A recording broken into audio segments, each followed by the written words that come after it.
Welcome to SoundMindBeats podcast. We go live Tuesday, 8 a.m. Mountain Time, USA, every week. Please come and join us on TikTok. And in case you missed it, we're going to be uploading the full versions here on YouTube. Thank you for listening. Need any help? Let me know. Okay, thank you. I appreciate that. Brian, good morning. What's up? Fix this camera. Sorry, coming in late. Oh, you're good, dude. You're good. You got fam to take care of. I get it. When somebody decides that I don't feel good, and then suddenly, I feel fine, meaning I just wanted to sleep in this morning. Oh, that's great. Too early to argue about it. Oh, shoot. I didn't even see. Like, if you miss something, then it's natural consequences. I think that's kind of my parenting style. Maybe it's the Gen X in me. It's like they're like gentle parenting, getting in touch with your feelings and understanding your emotions. It's just like, okay, well, yeah, put your hand on that stove, man. It's gonna burn. It sucks. Love it. What's up, dude? What's up, man? How you doing? All right. I didn't even see you pop in, man. How'd you sneak in here? I don't know. I just requested. I was like, I haven't actually I haven't done a video on it. It's in my drafts. I have to finish it, but like I need to tell everybody that like the reason I haven't posted any videos is because the lab is moving. And so I'm just going to keep the camera face this way because the rest of this is a disaster. I basically am like outgrowing this space. That's why I haven't been on or made any videos recently. But you asked me about the podcast, and I'm like, shit, does the camera still look like I have a functional lab here? Oh, yes. All you need is big, thick glasses and a light on your forehead. I need a lab jacket. I need one of those white packs. You're like, we're talking about resistors and transformers, you see? So you're moving. Are you like totally moving to a new space or like just a different room? Just the lab. It's just too. I'm outgrowing this. This is not a big room. It's 9 by 12, if you can believe it. And you know the reason that things are on walls and stuff is not to make it look like there's so much going on here. It's super tiny, and like I have like basically around a good 8 square feet that I can walk around from the gear on the ground and, just trying to get around in this spot. So it's just time, I milked it as long as I could to try and keep it here. It's convenient, but I had to find another spot. So basically like first of the year is going to be the relaunch, but this is not an easy thing to move. It's not like, guys, a couple of pizza and a case of beers and we'll have it out of here today. It's like a very involved process. Dude, that's awesome though, man. So it sounds like you're getting an influx of business in where it's. Yeah, I don't even put my email up. I don't even have a website on the TikTok page. But what's up, man? How you doing? Hey. Yeah, I've never really tried to promote the kind of repair side, but people ask all the time. So I'm like, yeah, of course, absolutely. Send me your gear. Greg from Peacedale Studios, we've been going back and forth for a while, and he was like, well, I'm going to wait before I bring a bunch of stuff down to you. I'll just bring everything down at once. He reached out to me last week, and I'm like, dude, I'm sorry. I cannot start the batch now. Like, I have to wait if I'm in the new space. So, but I think like doing the YouTube thing or a TikTok thing, inevitably people are like, oh, I didn't realize people still fix electronics. It's like, yeah. So finally it's picked up. I'm not complaining. I just wasn't prepared for it. What's amazing, at least, I mean, you could correct me if I'm wrong, but it seemed like you just started posting them. It just like. Yeah, but here's the thing. I've been watching, and thinking about, content creation for years. I spend half of my morning like watching YouTube videos about this stuff. So like I have a lot of my favorite creators and I'm copying all of them, but they're weird shit like math or like other channels that are not related to audio. So I don't think anybody will really catch who I'm. Who I base a lot of my like kind of long form videos on is Derek from Veritasium. I love his videos. Yeah. But here's the thing. I'm obviously a wuss because like I don't go to YouTube because I feel like there's just such a higher level of production going on over there. And TikTok is just, kind of it's just demanding enough that I feel like I can wade into the waters of what it means to actually create content for yourself, because it's hard. It is. Oh, It's dude. really hard. Yes. I'm doing it right now. I hate it. And you're so right about YouTube. That's a whole different animal. People are professionals. We're over here amateurs in TikTok. So I mean, I hate to say it, but I feel that way, you know? Yeah, and like I'm doing it right now. I'm like editing on CapCut, and I'm trying to do where I want to share my screen, and then you see me, and you get to hear the audio, and I'll do the before and after and all of that. Yeah. Like, how are these guys doing all this? It's like Right. 3 in 1 and syncing it all. Like this. Yeah. My video looks like crap. Well, it's, that's another thing too. There's so much time invested in actual creation. I know that any of us who have done a video realize that, like, so you don't realize, I think, before you start, just how much time invested.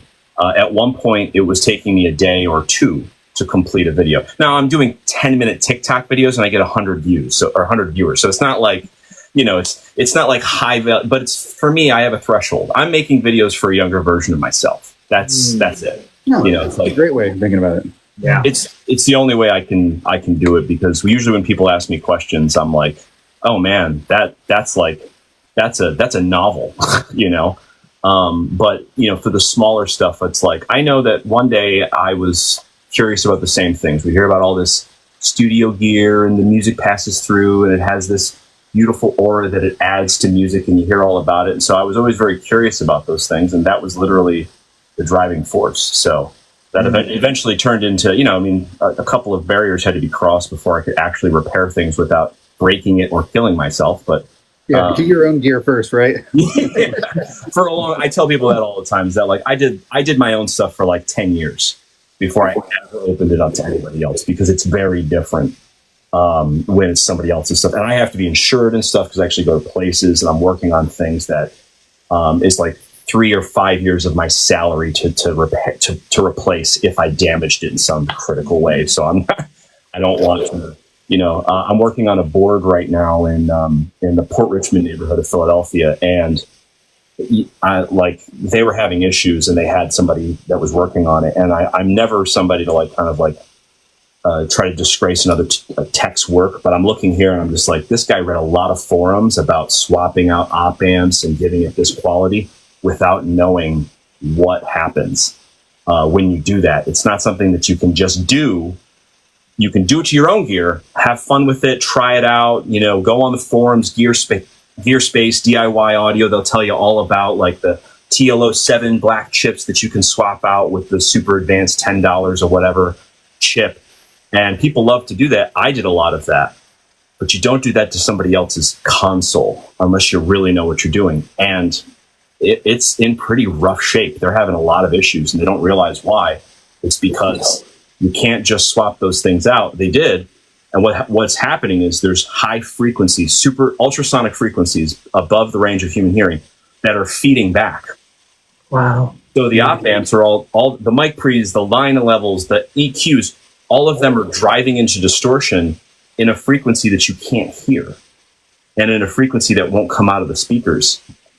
So no one knows why the console's malfunctioning. Interesting. And it's like, you can't read a forum and go repair somebody's stuff. You need to know what you're doing. Yeah. And that's why I had to get insurance, because it was like, even though I do, you can make mistakes. I always tell the story. I'm sorry, Brian, but when my buddy burned out his DDA board, and we could not find a tech, and eventually find this guy that's like 77, retired, came out of retirement just because he liked the studio, and it really gave me this deep perspective of like, oh, we need more people like you, James. It's very important because they're kind of hard to find. Yeah, I know. It's not just electronics. It's a kind of the methods of repair, because nothing's made to be repaired. To be honest, these days, modern devices really aren't made to be repaired. We can do it, but it's specialized, and it's risky. It's always risky to try. So I've had to contact multiple people and say, hey, I'm sorry, but I can't repair your amplifier. It's that got struck by lightning. The amount of stuff that has to be replaced, and the amount of time that I would have to charge you to do all of that stuff, at some point you can just buy a new one, and $200, $300. It's not that. I know you're going to pay me at least $300, in labor because of how intensive. They're not designed to be taken apart. They're not designed to be tested. And that's the difference. You look inside the old gear, it is very much designed to be repaired, designed to be disassembled, designed to be tested in stages. I bet you, I've worked on DDA boards, and I bet you when that guy showed up, he had the big long ribbon cables that you pull the channel out and keep the thing plugged in. You need that. And these companies don't exist any longer. So I think DDA was absorbed by Audient, if I'm not mistaken. Don't quote me on that. Somebody Google it. I don't know. But I'm pretty sure that that's the case because I was working on an Audient board recently. And if you don't have access to that stuff, other techs, older techs, you can't work on that stuff anymore. You can manufacture something like that if you want, but that's like, it's you're $400, to build a custom, 56 ribbon cable pullout so that you can, service this console. There's frankly just not that many consoles that need service and not that much available work to justify me taking on that expense. I mean, hell, this stuff alone is, started as a hobby. Otherwise, there was no way I was going to amass all this gear. So James, I'm just curious, like maybe for some of the folks that are on here that might not know all the ins and outs of what you do, like you just give us like a little bit of your background, engineering wise, musician wise, and kind of what landed you now as, being one of the, at least TikTok famous, you guys, like you and Rock Mixer, Yeah. We started a little, him and I forget what his name is, but I know Rock Mixer. We started a little discourse. He's not too far. I think he's somewhere in Jersey. But yeah, we connected over that. So I've been self-employed for 15 years, right? So I started, my last job was I worked at a chocolate shop. I got a degree in music, so I was an illustrious barista for many years. As we all were. But yeah, so 2009 was kind of when I like started to take very seriously a path in audio engineering and producing. So I started because I did not, here's an interesting fact. I didn't know anything about technology in music. I was more of and people sometimes don't believe this, notes and harmonies guy. I didn't think about anything technical in the studio side. I was a big fan of like film scores and stuff like that. And so some of like those records made me aware of this kind of additional layer of music of like not harmony and notes and rhythm, but like more texture and soundscape and width and all of these kind of like. And so I again was a barista for many years, and I kind of like dipped my toes into kind of working with other people. But it was actually a studio around here that got me started in studios, which was as a string arranger, a little bit here and there. But the way I got into it was I met these two dudes in 2009 who were interested in building a recording studio, much like we all, I know the group in here, we've all gone through this is our first studio. We did it, it was like a 2-year build. And, I was, what did I do? I got a job on a construction site to learn about building techniques. I read a lot of books about acoustics and studio design and, screwed it up for a few years, chopped some stuff up. And it was only because at the time, Greg and I have talked about this quite a bit, you could find broken gear for very cheaply. I remember I bought a U87, the original U87, like the pre-1987 U87, for like $1,500. And all that was wrong with it was the transducer was broken. That was $800. And then I sold it for $2,200. I think these days those things go for $5,000.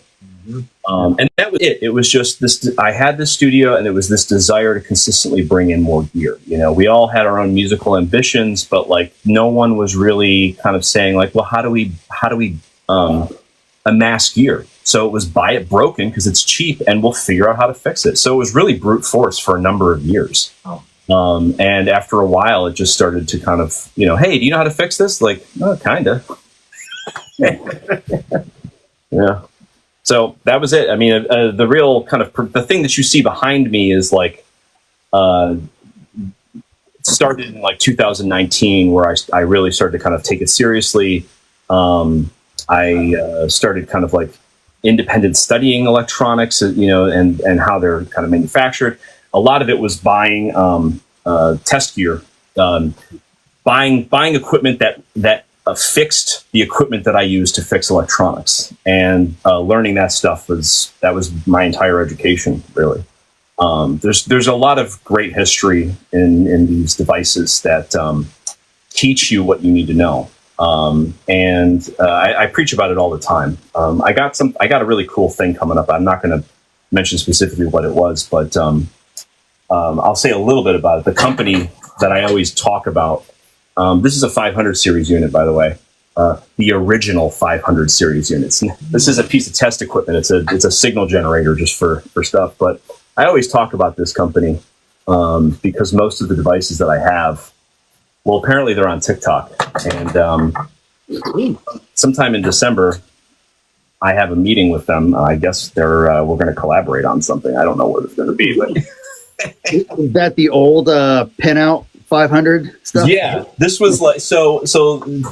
I love to talk about that history, but like, yeah, I mean, this is the 500 series of basically like 1960 is when it started, and then eventually they did the 7000 series, which is a little bit longer. So the industry never did, the music industry never did this, but it was Neve and Calrec and all those companies that, and really it starts even back as far as RCA and Westinghouse. Like a lot of, Capitol Records had a console that was designed to be modular.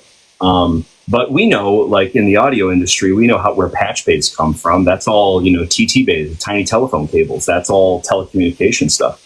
So, in this industry, we always are borrowing somebody else's technology. I remember I was working on an SPL mixer, like it was like a 24-channel submixer. So it was designed to give you the coloration of a console. And somebody pointed out, like, oh, those are those big serial ribbon cables that are connecting everything. This unit must be from like the early 90s. And I'm like, actually, it's from 2005.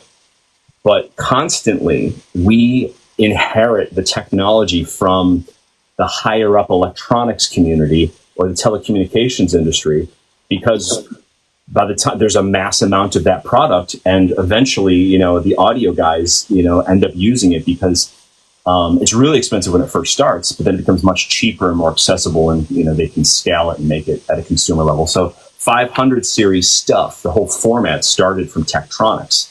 Long ago, and this kind of thing was relayed into boards and their design. It was who was the first modular maker? Neve is the most famous. He really nailed it. API is probably like one of the best. At least early 70s. Yeah, because a lot of their stuff is down to the units, whereas Neve was more commercial because he was manufacturing for BBC. Right. But yeah, API was the one where you got the 312, Mike Pre was that section, and the EQs and that kind of standard. Honestly, I'd say that is a great example of things being designed for flexibility and repairability. Right. Because when they break, you can't shut the thing off. You just pull it out and swap the working one in. I know that we had Rob and I had talked yesterday a little bit, sort of discussing a little bit about 500 gear, and maybe we can dive into that a little bit later. But it isn't when I said like the old pinout, like that's something I never knew till the last studio that I was working in. We had an old 500 rack that had original 525s, and I'm trying to remember what the other module was. It was the test tone module with like 101K and 10K. Oh wow! There, and thinking about, I'll put it in this like radio workhorse that I had. And then one of the oldsters that was there at the time He's like, no, don't do that. So that's like, just as a warning, when somebody's like, I want to get into the 500 series market and I can find these vintage, pre's, like the old, I believe it's with the power, correct?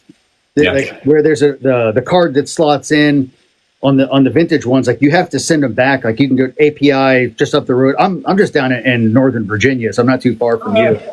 But yeah, we had to send ours over to API in Jessup, Maryland, which is just south of Baltimore. Yep. And they're like super ninja team over there, like replaced the actual card so it could have like a modern chassis and not fry all the gear. Yeah, that was that's another thing too. And I know we're all of age. We're all like our late 20s. I think we all are. Looks like. I just got my driver's license. Yeah. So there was a time when the barrier to entry to even get into a studio meant that we didn't have to tell people how to wrap cables, make sure you disengage the phantom power before you patch things on the bay, and the reason we didn't tell them that is because you didn't touch it until you got to a certain point. And that's because things were not, I'll use the term idiot proof, right? They were not safe, let's say. Right. It shows up in so many parts of the industry. I usually use the NS10s as a great example because people always talk about the NS10s as being like good for mixing and blah, blah, blah. And I think some people think that, there's this idea like, oh, if it's a crappy speaker and your mix translates well on that, it'll translate everywhere. It's like, not really. I haven't found it to be that way. I mean, you can, but I think it really made the NS10 special was the fact that the cones are made of paper and they're very rigid. They don't have a lot of that flexibility, so they don't ring the way that polypropylene monitors will. So you get this kind of like sustained energy, especially in the low end. And if you want to know what it looks like, you need to look up a waterfall plot of your monitors. Because if you look up the frequency spectrum, well, they're all trying to get it laser flat. Basically they do. But it's the sustaining frequencies that actually have a huge impact. So the question always comes, well, why don't we just make cones like that anymore? It's like, well, they made a rule. You can't put paper, you can't put something that's flammable against something that's driving current. So the voice coil that attaches to that paper cone is illegal, and no one can make that cone any longer. Isn't it like eucalyptus paper or something like that? Or I don't even know. Kind of esoteric. Yeah. I feel like a lot of trees. You can tell if it's real because there's a seam in the paper. You can. It's like, oh, these are made like shit. Oh, sorry. Get us flat. Here you go. I got a set here. Here you go. And there's the seam. Turn the camera on. Oh, we can't see it. Oh, you can't see it? You just gotta hit the camera again. I think hit save. When you flip it, hit save. It's like the compressor was on bypass. I see. Yes. The compressor's on bypass. There it is. Yep. There's the seam. Little glue seam. Yeah, and that's a great example of like the modern devices. Part of the reason, and I won't get too much into that, but part of the reason I think that they kind of deliver the same sound often is because they have a lot more circuitry in them, and that circuitry is because of the rules of electronics. There is so much stuff that they have to design away from, oops, I accidentally plugged the 500 series into the wrong slot and blew up the mic pre. They have to design, because if you can touch it, if you can do it, if you can make the mistake, the industry views that as like, well, we gotta protect the consumer. Mm-hmm. So the barrier to entry is lowering, and this is what is in part driving the kind of, I'd say, one of the major differences between the old stuff and the new stuff. Our modern devices have a lot of safety features in them that means a lot more electronics, a lot more processing, more metal, more copper, and it kind of has an effect. I like to use the NS10s because it's one that I think a lot of people always wonder, why don't we just make the paper cone again? We can't. Would you say, now that you have the perspective of the old builds and then the new builds, what would be, in terms of sound, You think there's a difference? Absolutely. Yeah. I'll be brief on this one. I don't want to monopolize the. I know, man. I'm nerding out here. I'm like, I'm so like. So this has actually been kind of one of the kind of off the channel things that I am trying to talk about and describe and discuss. I have a couple of like rambling TikToks where I talk a little bit about these concepts, but I haven't put it into like a kind of digestible, video essay form yet. But in brief, what I'm realizing over the eras is that every manufacturer historically was existing in a time where they were trying to escape the artifacts of distortion, nonlinearities. They were designing to get out of it. All of us, even in our late 20s, are of age to have been in that industry where, especially, I think, I would say, early 2000s when ADATs were starting to be, like leave and, DAWs were starting to come in. I still have a machine, by the way. That's the new thing that I get asked all the time. Is like, can you fix my ADATs? I'm like, ADATs? Yeah, the question is, why would you want to?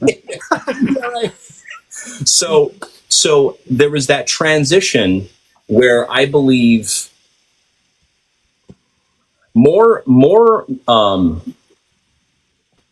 manufacturers were spending time scaling these devices. Like it was really the 80s that kind of like brought the kind of DIY, like, 4-track tape cassettes to the masses where people could suddenly record on their own. But like it stayed in the professional industry still for a long time, even well into the 90s. It was not easy for, you have your anomalies where you have like studios that started small from nothing and built up, like, Steve Albini, Electrical Audio, RIP Steve. It's like there was a lot of, a guy who was like buying up a lot of old gear. But I think what we have now is that there's nothing to aim for. And that's because in electronics, we nailed it. It's perfect.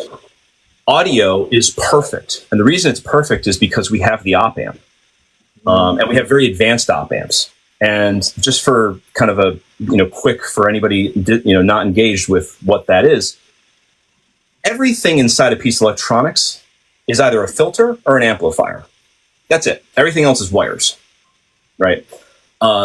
Whatever you think, magic is happening inside any unit, you can break it down into a filter or an amplifier. This includes compression. This includes, reverb. Anything is one of those units. And so initially we were designing what we call today the discrete amplifiers out of individual components. And that's because we had to, because there was no op amp. But what was the defining factor there was we started off in tubes, and these things are hot as hell, and they use a lot of power, and we eventually got to transistors, but it took a long time. It was 1967 before you started to see this transition of tubes to transistors. And when we got to transistors, it was like, oh man, we can go from 400 volts to 40 volts. Amazing. Now our power supplies can be smaller. Now our electronics can be more compact, right? But we still had this issue of localized temperature instability. Transistors notoriously are inconsistent. I buy transistors by the thousands because they're super inconsistent. You open up a Neve channel, Mike Pre, all transistor based. Now he's still building op amps, or not really op amps, they're actually what we call discrete amplifiers, but he's doing it with discrete components. By the time you get to the 80s, and it's really the SSL that kind of like makes this of scale in the audio industry, everything becomes an op amp. And what an op amp is it's the IC, it's the silicon etched based version of what Neve designed, the little discrete amplifiers. Neve would have used those if he had them. That's what Neve wanted. He wanted no distortion. He wanted temperature stability. He wanted things to be stable, no distortion, very linear. It's that temperature instability and what you had to do as a designer with transistors that made them find these very careful, calculated types of circuits that just so happen to have distortion characteristics that are harmonic based or more musical, as we might call it. But once you get to op amps, it's all gone. There's no more distortion. There is some that can be created, but by the time you get to the late 90s, it's perfected. Almost every modern manufacturer, even AMS Neve, who is actually the Neve, just purchased by AMS, every modern manufacturer, and especially the clone companies, are mostly just using op amps. And the reason is because when David Blackmer designed the very first VCA or gain circuit, it was designed based on transistors, 7 transistors. But you would have to buy 1,000 in order to get 10 to 20. No joke. That's how inconsistent the manufacturing of transistors is. You would have to buy 1,000 of those things to get 10 or 20 usable VCA boards. And it required labor to go through and test everything and make sure that it worked just right. Manufacturers don't want to do that. They're happy to use this magical new device called an op amp that replaces the whole thing. It's all miniaturized in this tiny little black dot. It's got an input and an output, just like an amplifier. And that is the basis of most of our devices, is op amps. It's because we want to scale things. It's because we want to make them cheaper. And it's because it is a demand from the consumer that we make a lot of these things. But the point is that I'm making, the larger point here is that the industry, the advanced designers, David Blackmers and Rupert Neves and Wolfgang Leitners, like the Quantec, or the reverb unit that I did. These kind of revolutionaries of circuit design have left the industry. There's no economic basis in the audio industry. Because we've mastered it. Now all you have to do is make these op amp circuits, which are super cheap to manufacture. You can make them for $5 for a board. They're super, super cheap. And because all of that intellectual energy has left the music industry and no one's designing new gear, there's nothing new to manufacture. No one wants to sort transistors again. And it's not even feasible to do that, really, to be honest. I do it myself when I'm working on a vintage piece. But the amount of waste that I create in that process, it's not economic. They've left, and what's left as a result in this industry is marketing budgets. Right. That's all that's left here. We are basically just the new consumer. We think of ourselves as professional engineers and music producers, and that's what we are to our client base. But we are also to the industry consumers. And they put all the money. There's no money in circuits, even plugins. I was going to say plugins. the greatest minds of plugins was Isotope. Not anymore. They started it. Who's the guy behind Slate? He had that company. Steven. Mm-hmm. No, Steven Slate. But who's the designer? He was another guy. He was a German or something like that. Eiosis was his company. I don't know if you guys remember, they made a couple of devices, but Steven Slate got him, acquired Eiosis and brought him in. He made some really cool units back in the day. And actually that Air EQ, the premium EQ in Slate, we all got the Slate back, don't we? That's his. That was his original Eiosis that he designed a long time ago. He's manufacturing, he does all the design for them now. Point is that there's nothing more to do. Really what's left to do is sell people the memory, sell people the promise, But a lot of people don't know why they sound that way. And the reality is the industry is not economically sound enough to actually do that. No one's going to make things like Neve manufacture them because it's not necessary. And most people don't notice, It's weird. That's a really interesting point about selling the memory. And I don't know if I've really ever thought about it sort of in that way, but I think that's really, really true. I mean, again, for us that were just in our young 20s, there's this whole, we often talk about sort of the arc, of the engineer, but also it's what you're learning along the way, what your points of references are, what somebody in the past, when you didn't know anything, said, this is a good mix. And you're like, okay, well, I guess that's a good mix. And then you look up, how did they make the good mix? And then you start saying, it's like, well, if I had the gear that made the good mix, then maybe my mixes will be good. That kind of a thing. It is really interesting, though. Yeah, like, never forget that we're all consumers, right?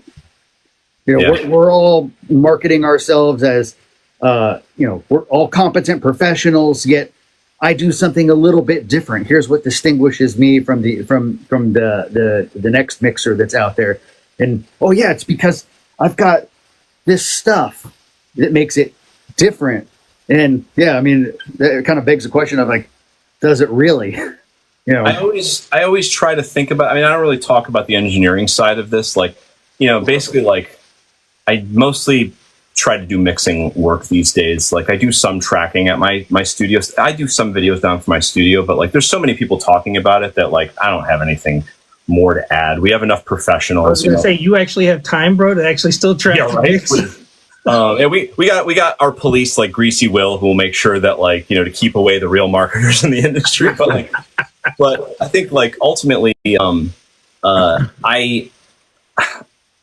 just as guilty as anybody. Like, I'll open up my plugin list and, you know, be scrolling for like, and I don't use 150 out of the 170 I own, you know.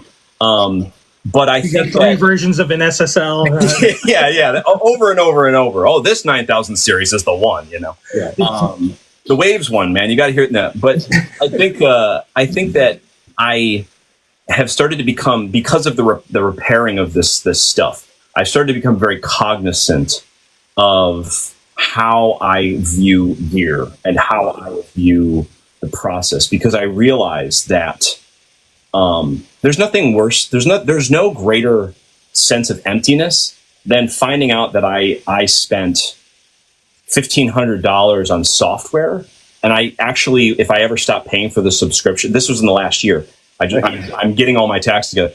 To sound that I spent $1,500 on software, and if I ever stop paying any of those subscriptions, it all goes away. Right. Like so important to talk about. I mean, really, you know, that is insane. We have a finite amount of money to spend in this industry. It is extremely expensive to do what we do. Mm-hmm. And we have to make massive investments ahead of time. So whatever hourly we ask for on a day-to-day basis is really just like kind of barely breaking even, because this is an industry driven by passion and the love of it and the desire to, you got to be a special kind of special to continue, you know, because you're going to go through periods where you just don't. But the truth is, I think we have to be very diligent of thinking about how there is nothing that you're going to buy that's going to fix it. There's nothing that's going to sound. You have your tools and your preferences, and I'm never going to be one that's going to say that like this plugin doesn't sound slightly different than this plugin, or like I like to use, but whatever. If you find something that gives you inspiration, that's what you should do.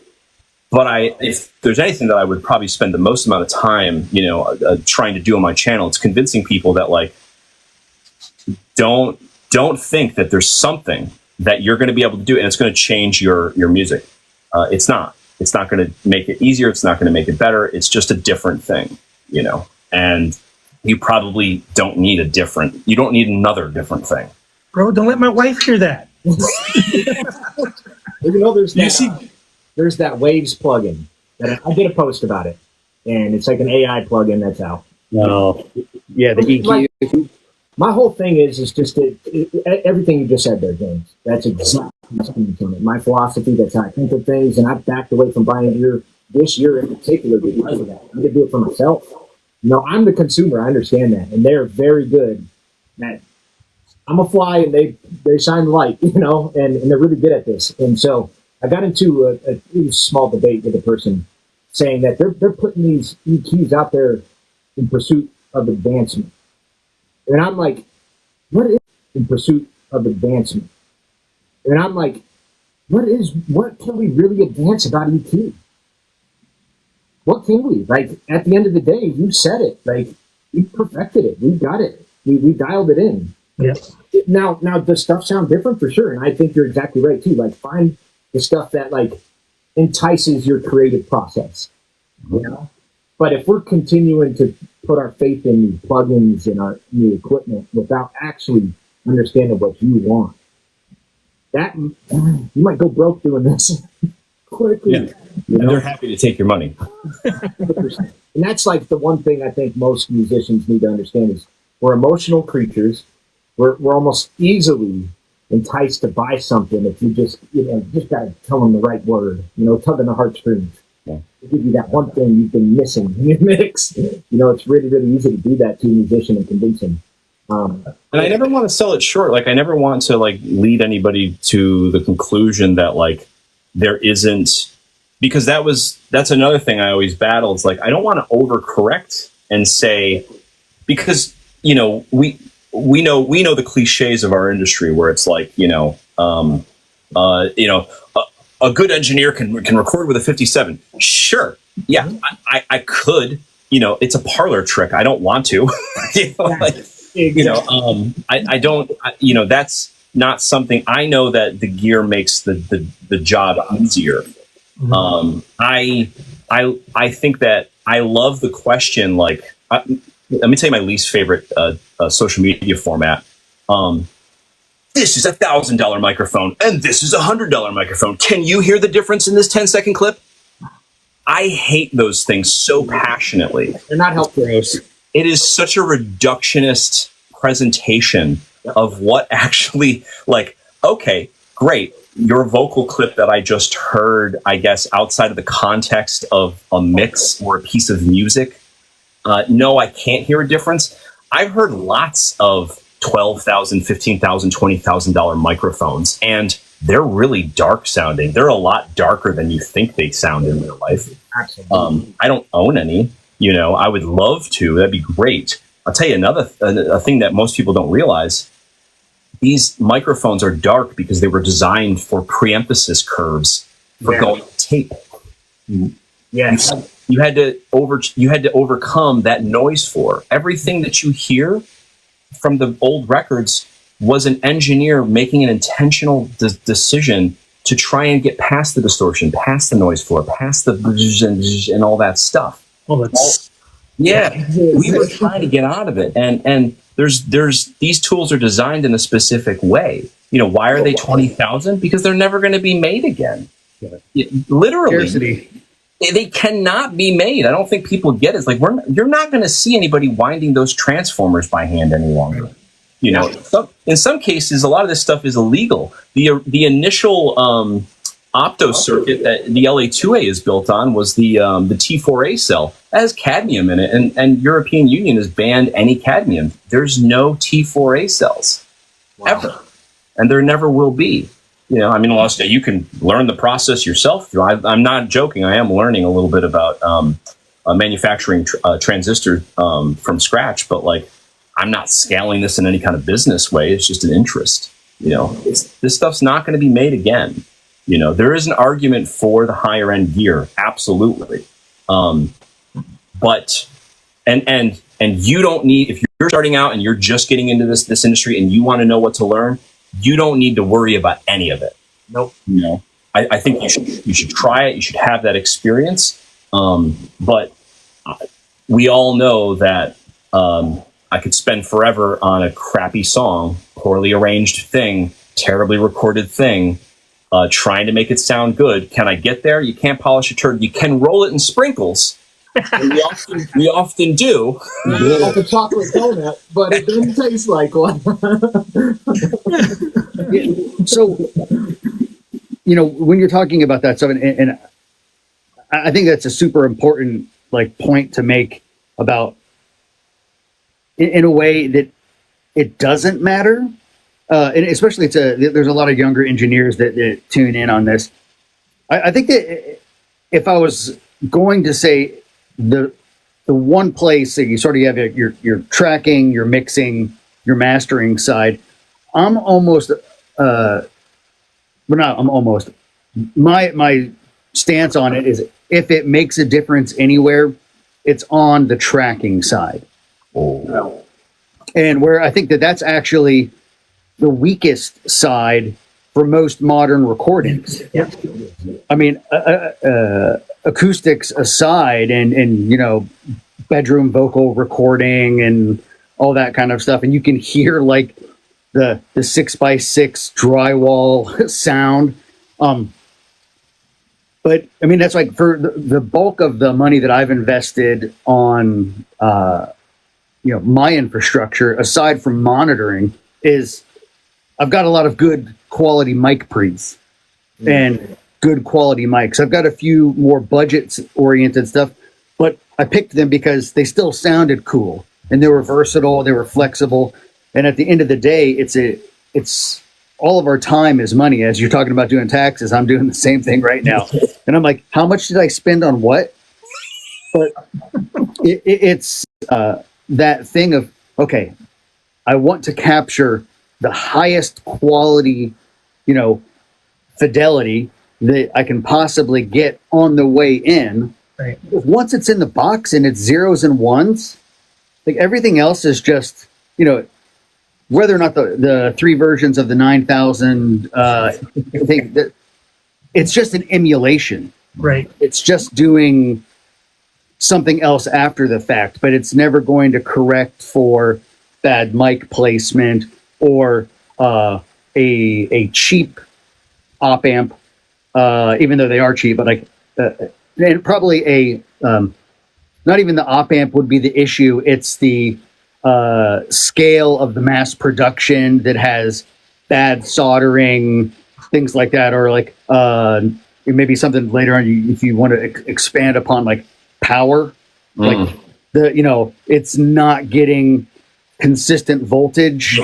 I mean, all of That's and I one think of the that's tricks they where use. the biggest, in conversion and clocking and all that type of stuff. Like, I've got the link conversion. It's fantastic, and like API and SSL and all these other kind of things for the way in. But once it's in, most of my stuff is like it's in the box, and I've got a summing amp that I use sometimes and some other like SSL outboard gear. But like I care about it getting in as big and as transparent as possible once it gets converted to zeros and ones. So I spend a lot of time trying to convince people that, like, I often talk about people get demoitis often, right? And the one type of demoitis that I'm sure we've all experienced is when the artist brings you their acoustic recording, and it's just them and an acoustic guitar, like kind of doing their thing. And they're just like, I want to make this into a song. And you go through the whole process and blah, blah, blah. And then there's like, well, there's something about the original. And it happened to me so many times where somebody would come in and was like, well, what is it about? And I, it almost had a crisis of self on that question where it's like, what am I missing here? And it took a while, but I started to kind of realize, like, really what, in my personal opinion, what it is that people hear in that demo syndrome, that demoitis that they get. It's because the most powerful thing that can create a performance.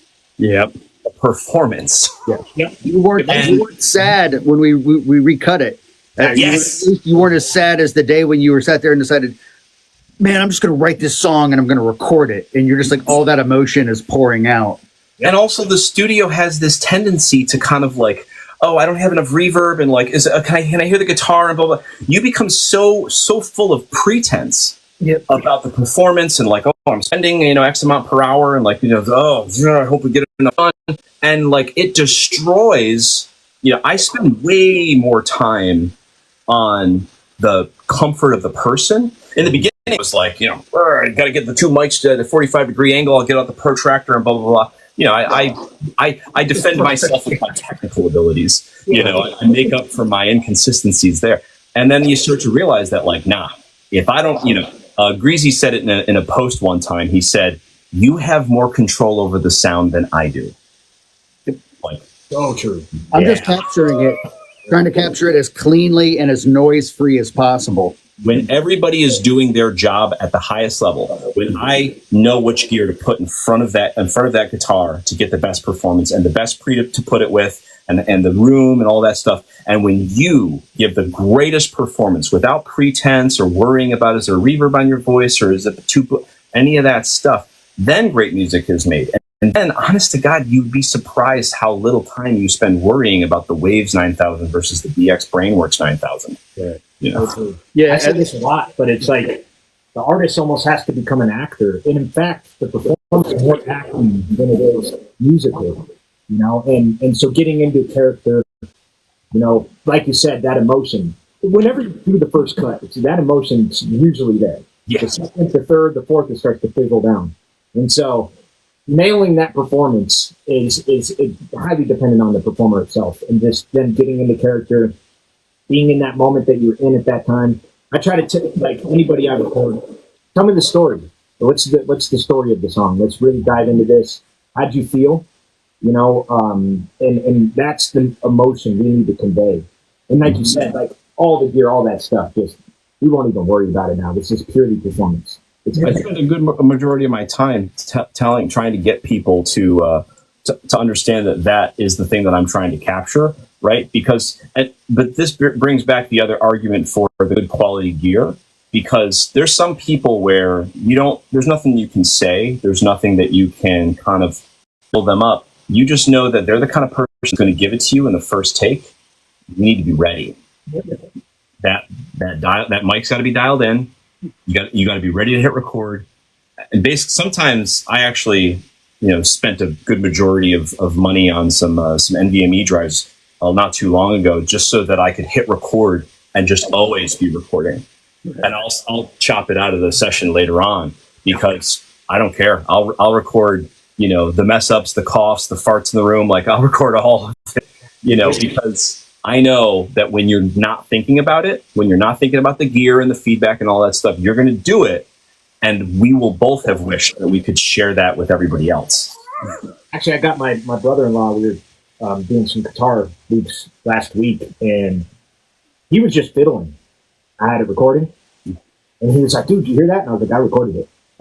Really? And I was like, yeah, I'm going to turn that into a beat. And I put that off to the side. I was like, we'll do that later. But that wasn't what we were doing. I was like, I got it, dude. Don't worry. Yeah. He's like, nice, man. And I was like, because I always know that, like, the fiddling and the messing around, oftentimes you get really good stuff out of that, because they're not thinking about their performance. And it's just like, you're just letting loose.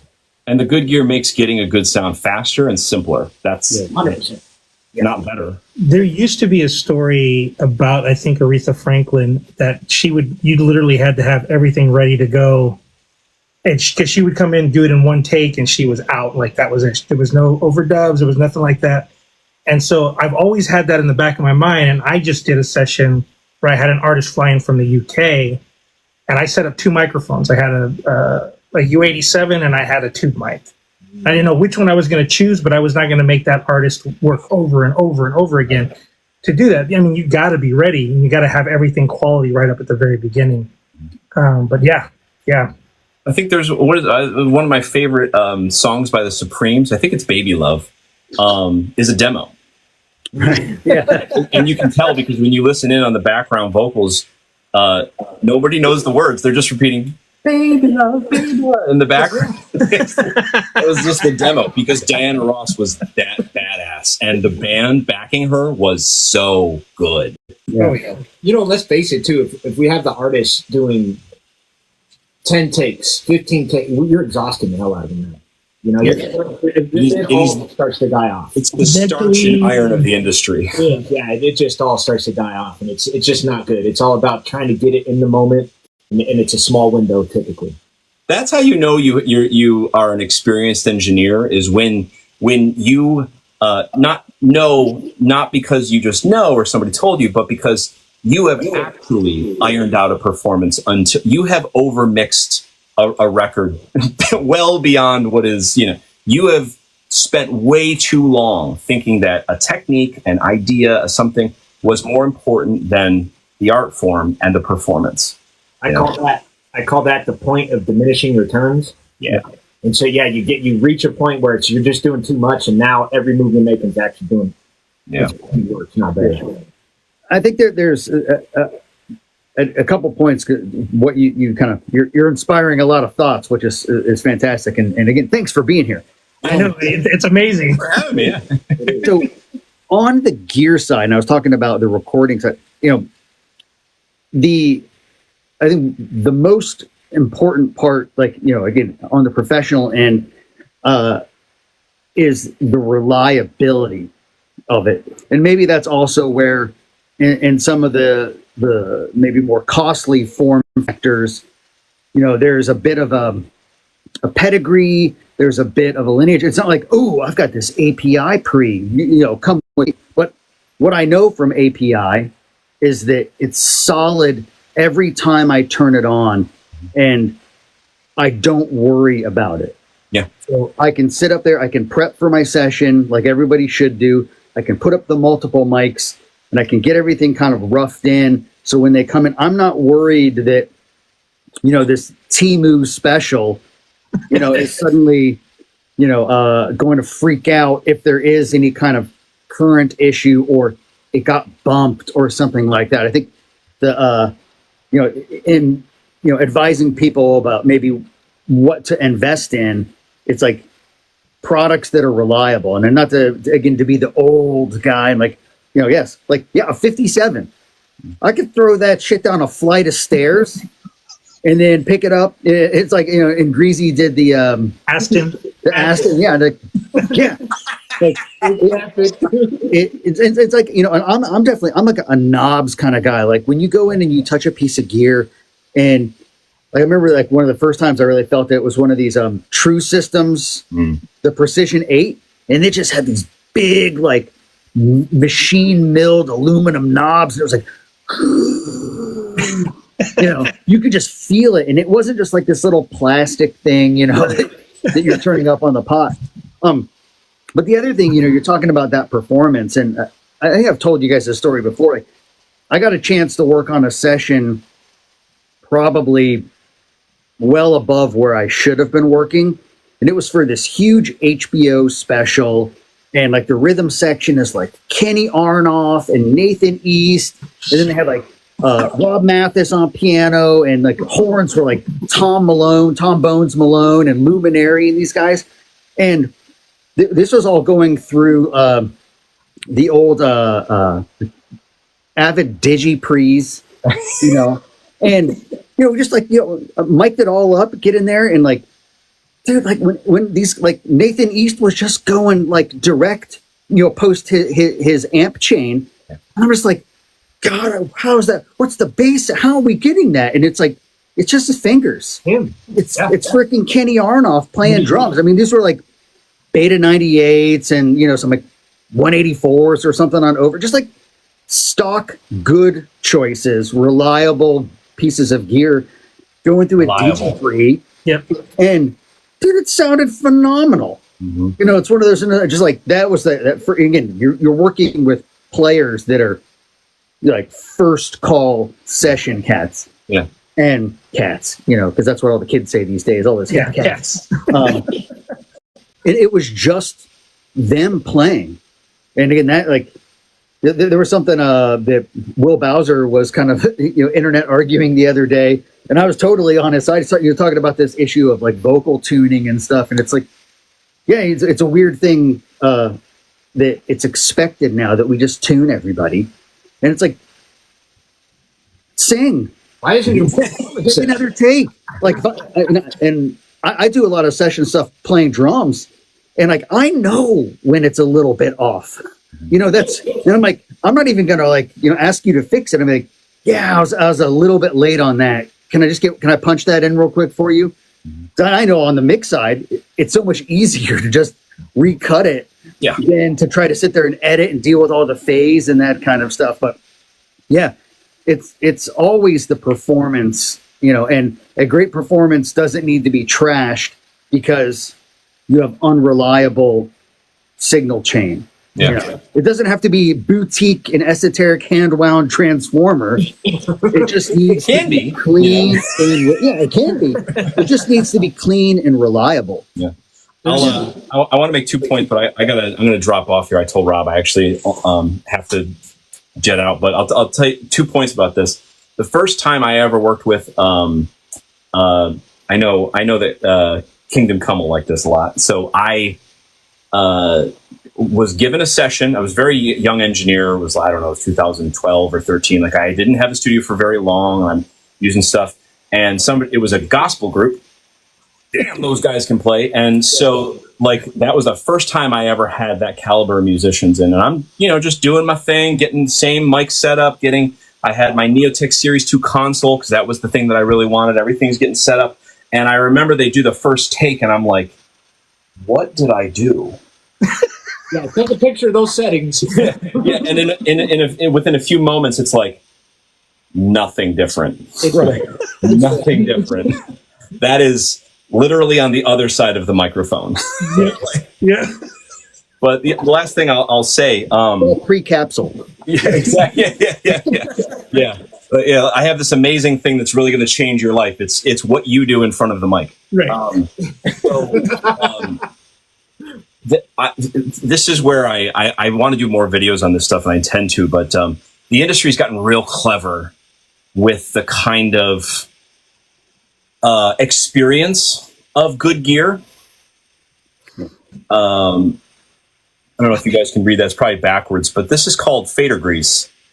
Okay. This is what we use. If you go in and if you spray this is the gold stuff, but you guys know what this is, the red oxy. If you go in and you spray the shit out of your knobs, then you know what happens. The alcohol breaks down the grease that's in there, and they never feel the same. They feel real cheap. This is the stuff that they use to give you back that premium feel. There we go. That's how you know it's good. If I can, let me ask you one more question before you pop off. And this is something I was thinking about specifically for you and kind of with the younger engineer community. Can you give me your opinion on the home user and power conditioning and power regulation? I think that is often, these dudes forget, I've seen guys, I've got this great thing, and then they've got some hairy homeowner Home Depot power strip. I'm like, you got $5,000 in gear and $14.99 yeah, right. Yeah, and you probably spend $150 on it too, by the way. Right. Yeah. It's time aligned. Yeah, exactly. Well, I say this. I think the best way to evaluate a piece of gear in terms of whether or not it's good or not is to go look on Reverb, and sometimes not even Reverb, but just try to get an overall view of the used market, right? Because you will immediately know if it's something that the supply and demand curve is working on. I'll give you an example. I had a unit in, and it was a power conditioner, and I actually kept it. I called the guy. I'm like, hey man, this thing's bullshit. It's not repairable. You don't want to go through it. This thing's worthless, effectively. And it was made by, I think it was Monster or something like that. They had no business making it, and they didn't make it. It was outsourced, and it was something that they bought and they white labeled it, where they put their own name on it and stuff. But what was inside was garbage. And I did a huge breakdown on this video, and I made it really kind of schmarmy and clickbaity, where I'm like, this thing will ruin your music, The overall point that I was trying to make was that unit sold initially for $400. Right. And that decision was made by a bunch of suits in a room who didn't know anything about, except that there was a time where we were all looking for power conditioners. Yep. They made it look very suspiciously similar to the Furman VR 700 or VR 800 or whatever it was. Those units are $700. Go online and look to see how much they are now. About $700. Yeah. Go and look to see what those little Furman, kind of power strip things are. They sell for $100, $150, $125. They got the nice lights with the dimmer, and it's a convenient spot in the front. There's a front, outlet. They sell for you can find them on Craigslist for $20. $30. Some people will just ask you to take them. Right. And the reason is because they don't actually do much, right? And so you have to be aware of a lot of technical things to really evaluate and understand when something is good and manufactured well, because these guys selling these products are masterful at tricking us into believing that you need this. Who is it? David? There's a producer in LA that I see post a lot. David something. I forget his name, but he actually asked me to do a video on balanced power, which I wanted to do a video on it because that's like a kind of audiophile thing. And like, I know that people are always curious, like, oh, balanced power is everything's so much cleaner. And my first, I looked into the video and I'm like, geez, this is like 5 videos. I can't do this here. Maybe when the YouTube video comes out. And it's because what I was going to try and kind of like relay on that idea is that even when there is a technical reason why something is done, doesn't mean that you need it. Right. And it oftentimes, the awareness of it in society, in just the general community, becomes something that these companies use to market to us. And so I would never in a million years buy a brand new Furman, those power strip things. The PL8. Yeah, the PL8. But I would absolutely take a truckload of them for, $100 off of somebody's hands because they had way too many for whatever it was they were using, because they're useful. Right. Because I expect that they're going to do anything for my power.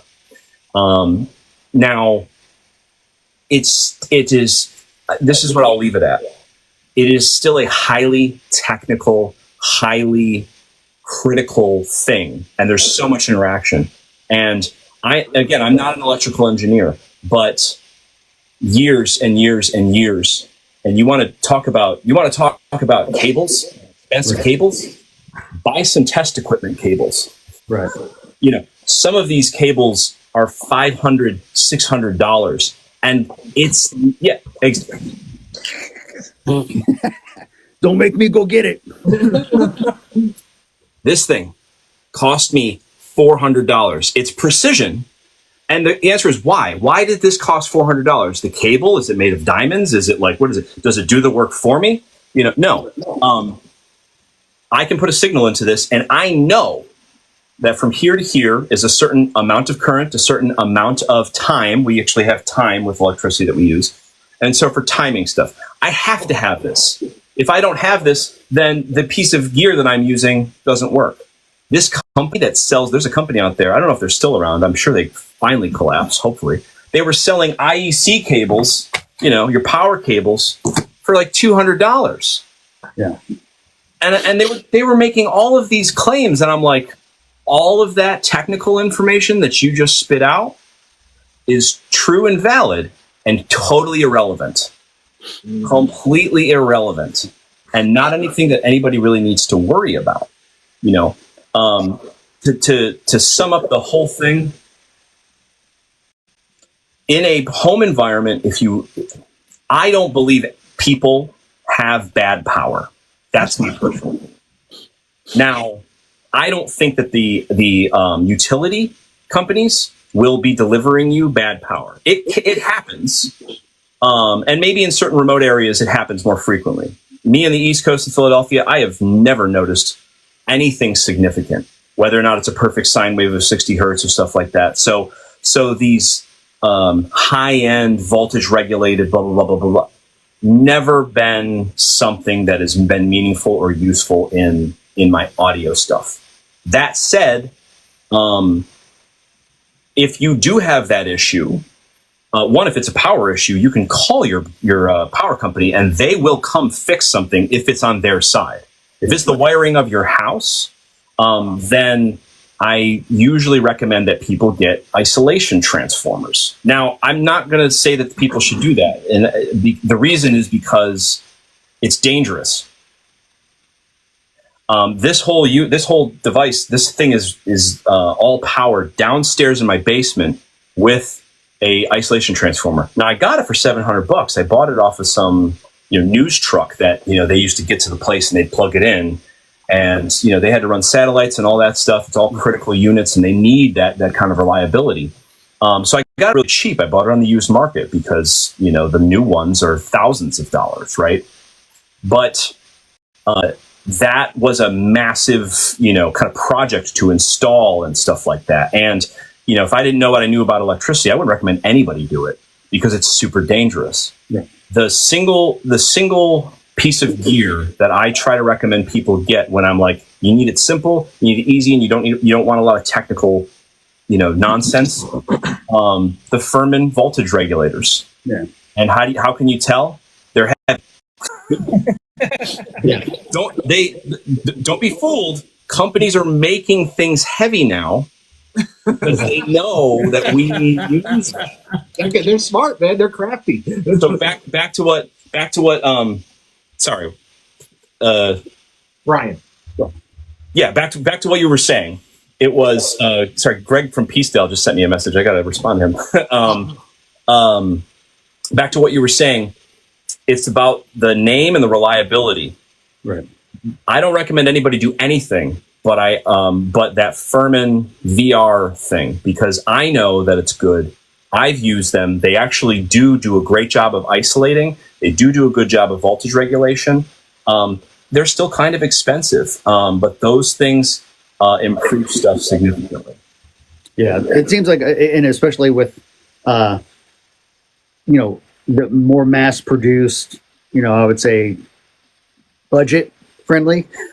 I think those can be very finicky if they are not getting the power that they want. So it might not be like all of the, like a conditioner with all the filters and that going in, but it's the voltage regulation, just ensuring, that you're getting no more than plus or minus 2 volt in the current, thing. I mean, especially if something that's like someone's going into their 2i2, when you start lowering voltage on anything that has like a clock, man, like all that stuff gets out of whack. Anybody, and probably Isaac's done, like you're working a live sound show and you're running off of generator power. And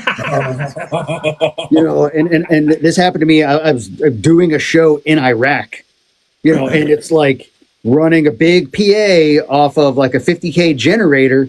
And it was just like, everything was weird. And you go to the main settings page and you can see like the clock starts shifting as to where its sync is. Then we go back to the guy who's the generator operator and they go, oh yeah, I was just trying to, save some diesel, by lowering the voltage down. I'm like, no, man, bump that thing up. Cause like when it starts getting like 58 instead of 60, it's like things start going haywire for sure. I'd say like another thing that kind of, I think it was Andrew Chapman is a guy doing videos here. And he asked about, who was it, Behringer or somebody was making the new Neve clone or whatever it was. And he asked me, he asked me a specific question that was about the power supplies in the Neve, and that's why the new ones don't kind of really sound like the originals. And I tried to make the case. I tried to be brief in that video too, but basically, like I said to him, I said, yeah, the power supplies are it, but the question about the power supplies is not one that will ever be addressed in the industry because it is not economic to do so. And so what I meant by that was, if you pick up a piece of gear and it's super light, it's got a switch mode power supply in it. And there's nothing wrong with a switch mode power supply, but think of your switch mode power supply as basically having a certain ability to deliver transient responses, how fast it can respond in terms of delivery. The reason we use linear for so long, and the reason that with Class A amplifiers especially, we almost always use these linear power supplies. And when I say linear, I mean, you have a linear power supply if this is the thing. You crack it open and it's like, and this isn't light. This is fully iron and copper. And point is that these devices are hot. They're inefficient. They waste a lot of energy. They generate heat that can damage the internal components. They have breakdowns. Capacitors in these things are huge. What are some of my bigger caps? You can tell this is what's in most modern gear, and these are the ones that you see in big tube amplifiers. Because that delivery is so important. Where do they save the most amount of money? By putting a switch mode power supply in the unit. Now, I'm not saying switch mode power supplies are inherently bad.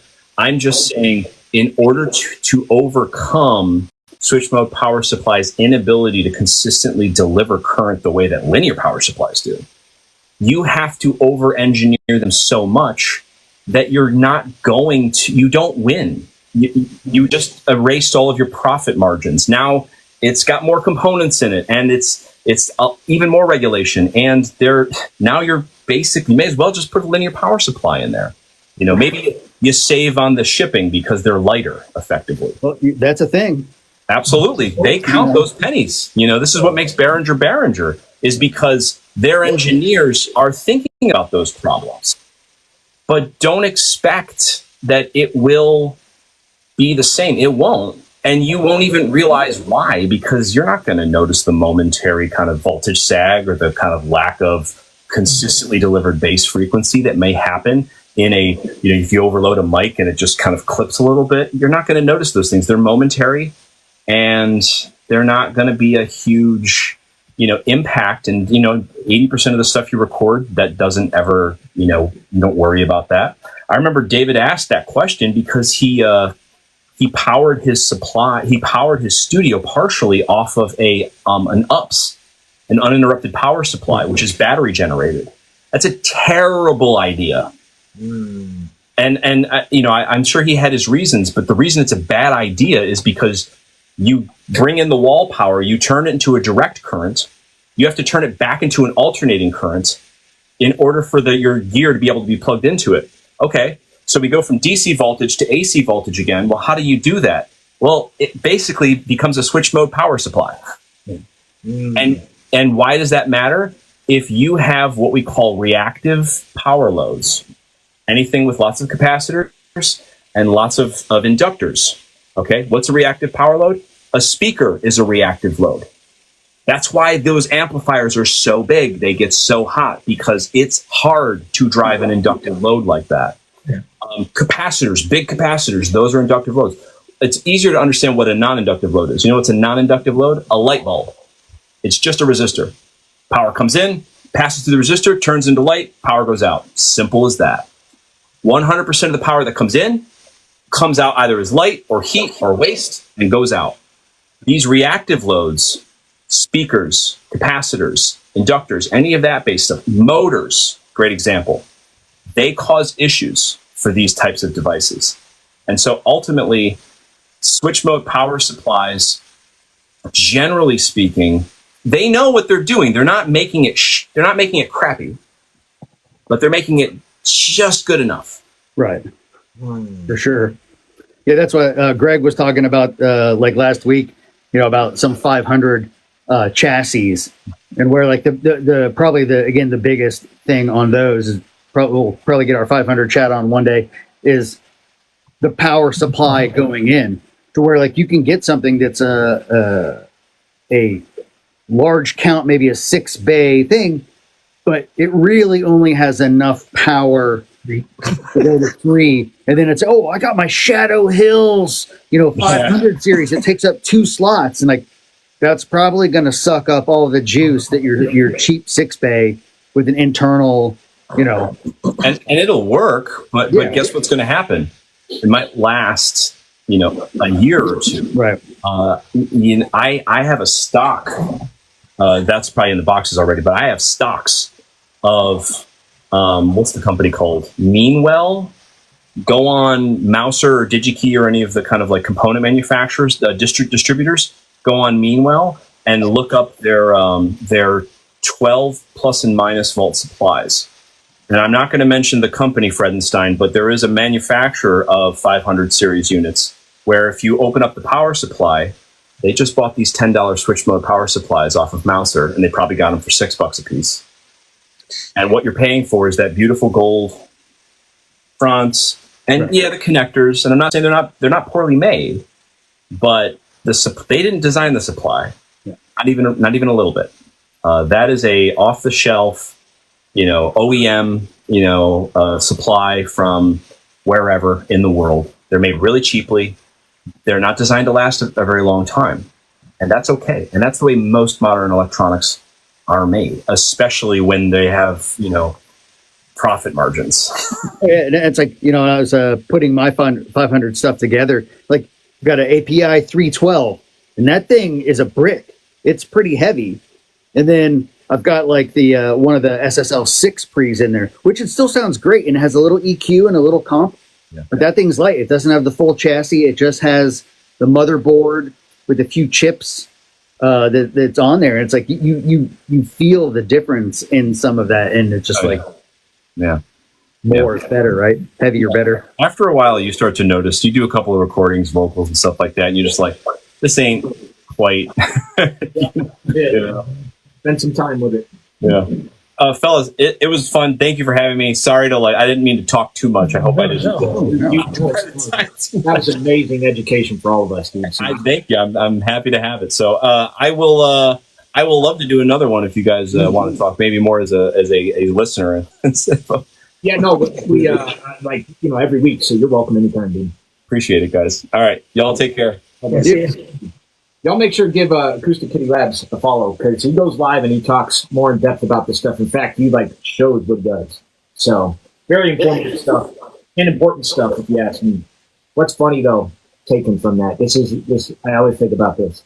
We spent all our time trying to get away from distortion and sound, just to come back into digital. Adds distortion. How can we get distortion back into saturation? Dude. Yeah, we've talked about that so many times. That's the thing. It's like, it is in that, like, what we learned was good, and I believe that it is good. With those, like, the musical harmonics, and it just sort of tunes your ear in a way, and it fills it out. And then when you have something that's basically going in and instantly getting digitized, you just don't get that. Yep. So, and I mean, that was one of the things, and maybe Isaac, remembers the days of, like, when there was that real transition between the analog and digital recording world, and it was like, it was the same kind of thing. I think even like, they're talking about the old, like, Sony Dash machine, which has great converters on there. Right. When people are recording stuff in, you had like the Donald Fagen Nightfly album was one of the first recorded on that machine, and it's very clean, almost to the point to where it's sterile. Now, I'm sure it was recorded through a console, which is getting some analog saturation coming in, but still, like, when you're starting to remove some of those original analog characteristics. Yep. And now where it's like after the pre, which is probably just a really clean, nothing in, nothing out. Like it just amplifies a mic level to line level and sticks it into the converter. Yeah. And now people are like, well, how am I gonna? Everything has like saturation plugs on it, and then I'm gonna put the black box on the master bus, and then it's gonna go through another series of saturation. It's like, yeah, never had to do it because it was always there. It was always there. Yeah, and it's like, I mean, I was working on a mix yesterday, and I had I used to have a Korg M50 workstation, and before I sampled all the sounds out of it. So like I have them in like one shots and whatnot, and I could use a MIDI. I use a tubular bell out of it a lot, and it just sounds way too clean to me. So I'm always having to put saturation and distortion on it. And I think in my brain, I'm like, this is just so interesting that we're at this point. And how I visualize it is like harmonic distortion, right? So you'd be hitting the fundamental notes, and one of those is not, it's like that distortion isn't there, right? And I feel like there's a hole in there, and then once you put the saturation in, it like fills it up. Now it sounds good. Yep. And I'm just like, we already were doing all this, and then we took it away, and now we're like, it's so funny to be like, I laugh about it all the time. It's we are literally walking backwards. And to even go back to that post I did about the waves stuff. when I make those posts, it's just to entice people to think about what they're buying, you know? And it's like, because I'm not necessarily saying anything's bad. I actually don't really have that philosophy. I think there's a time and place for anything, you know? Like, maybe stuff isn't good or bad. It's just different. You know what I mean? And like, but my challenge is like, where's the advancement in these? We're just doing these lateral moves, you know? Right. And like, and if I'm now, when I'm going to buy gear, I'm always thinking about like harmonic distortion, what we did in the past, and then how would this translate? If I'm just getting another digital EQ, it's going to sound like the other digital EQ. You know, there might be a little change in, you know what I mean? And so if You just got to pick up that Avalon again, bro. yeah, dude, like that's what it is for me. It's like I'm going to get stuff like that actually changes the sound. Yeah, I think that's something, especially with recording keys. And this is something that, you know, one of my mentors had always sort of instilled. Is like, if you have the opportunity, you know, rather than just like, I mean, you could take keys directly into your line in on your interface, and it's a pretty, you know, it's clean. It's going to sound like what the patch actually is. Right. It was always like, take it out, go through a DI, you know, maybe something with like a Jensen transformer in it, go into a pair, like if you have one investment to make, maybe even it's like a stereo pre in your studio, rather than a single channel strip thing. Like you can do all the comp and EQ in the box after the fact. It's better to track it with that. But if you had to have like a choice of a channel strip or a good stereo mic pre, get the stereo. So all your stereo things that you'll track, you can even lower the gain, the output gain on those, and then up the input gain on the pre. Yep. You know, also through the DI, you're gonna start adding some of that saturation back in when you track it, and you can kind of color that to taste.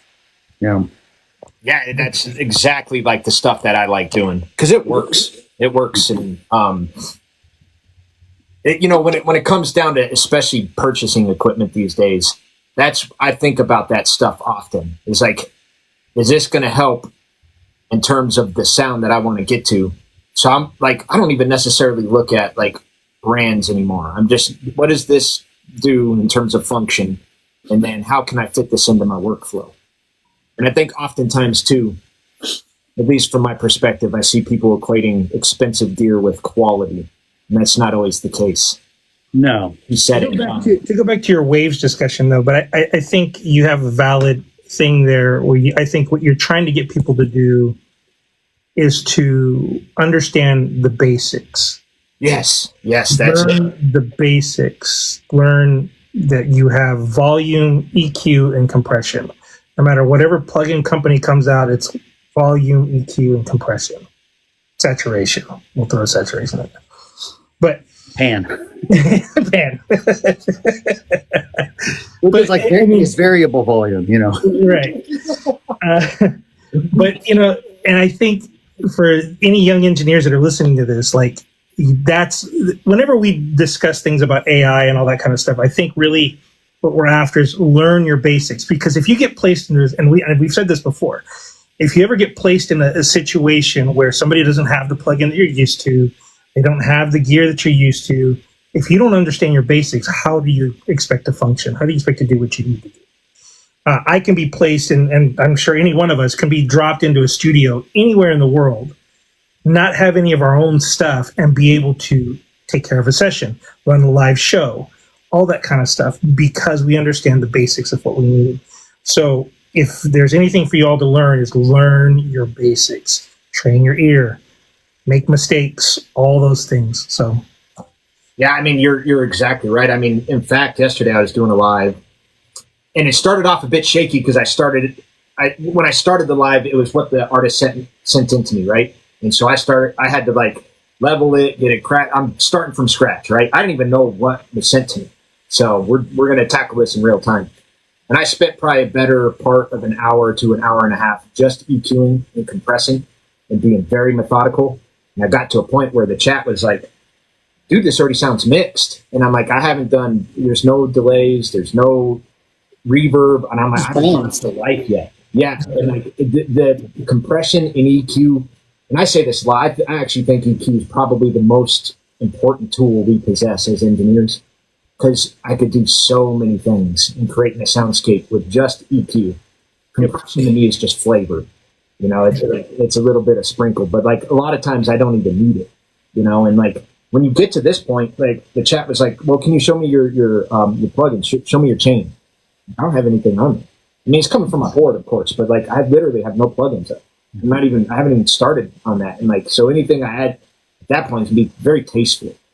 And that's just the power of understanding the basics. Like, you don't need all this stack stuff and fancy equipment and things like that. Like, few tools will get the job done.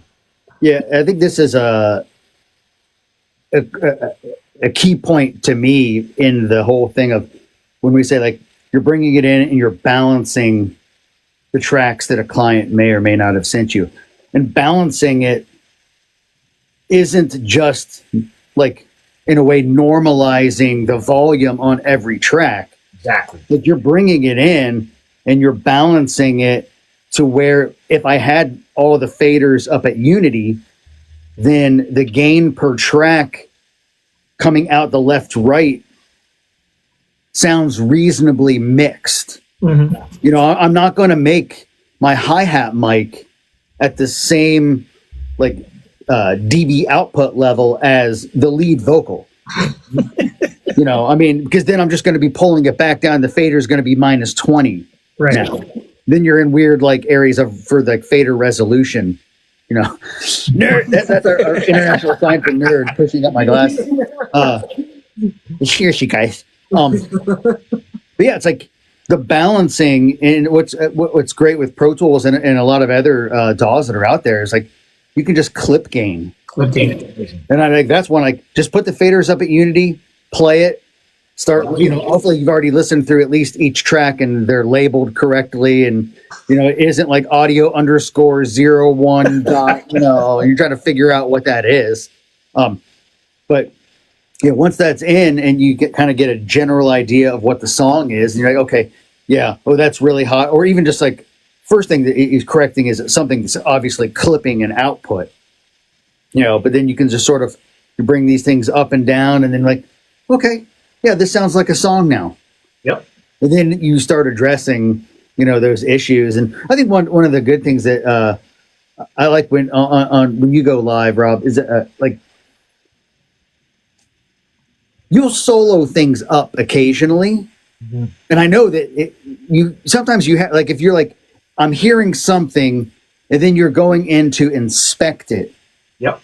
In solo mode. And you're not like starting in solo mode, EQing each thing so they sound the best as like if you're making a sample pack or something like that. Like I barely solo stuff unless I kind of hear a problem, and I'm generally always trying to like EQ and compress like within the mix. And once I got out of that sort of younger mentality of soloing everything, and I got to get 10 dB of reduction on it, and it's like, I think my mixes have become more open, more transparent, and more punchy because I'm not doing that. But again, all of that still stems from that basic balancing act that we do. Cool. Let me get a mix in mono, you know, and see does this work with nothing on it? And that's like you're saying, like they're listening to like this almost sounds done. Like, yeah, because it's mixing. Yep. It's not plug-in manipulation. What we did, that's a tool, but we're ultimately mixing. We're balancing and putting things in it. Their sort of correct sonic space and stereo space. You know, gain, faders, and pans, man. Experience teaches you that soloing is like one of the worst things you could do in mixing because it's everything together. It's the relationships. Yes. You know, and like you're right. Like I'll sometimes I need to hear the low end, just the low end. Right. And so I'll pull in like the drums and the bass, and then I'll make adjustments, and then I got to pull in the rest of the tracks, and usually I'm still got to make another adjustment. And so I like, even when I solo and I do things like that, it's like never things I married myself to. It's like once I pull everything in context, that low end was just a little too much. Now we can balance. So that's I kind of take a little bit of that into my live sound mixing, where and again, if depending on the musicians and all that kind of stuff, the gear, most of the time when I walk in to mix a live show, I just tell the band, go ahead and play. Yep. And I EQ and carve and stuff like that based around what it sounds like a whole, rather than individually like, okay, give me your kick drum for the next 3 minutes. Give me your snare drum for the, like, no, go ahead and play, because you're going to play as hard as you're going to play. You're going to give me everything you got, and I'm just going to make it all blend and meld together. Right. So, yeah, it's so true. It's so important to do that. And like, I mean, it's literally the relationship of everything. Yeah. Like if you solo, a lot of times, like I'll solo my vocals and be like, oh, those highs are just piercing. And then I pull in the drums and I'm like, that's why they are, is because they're riding. Yeah, it's riding with the highs of the drums. And that's really the key to it. Ban all solo buttons.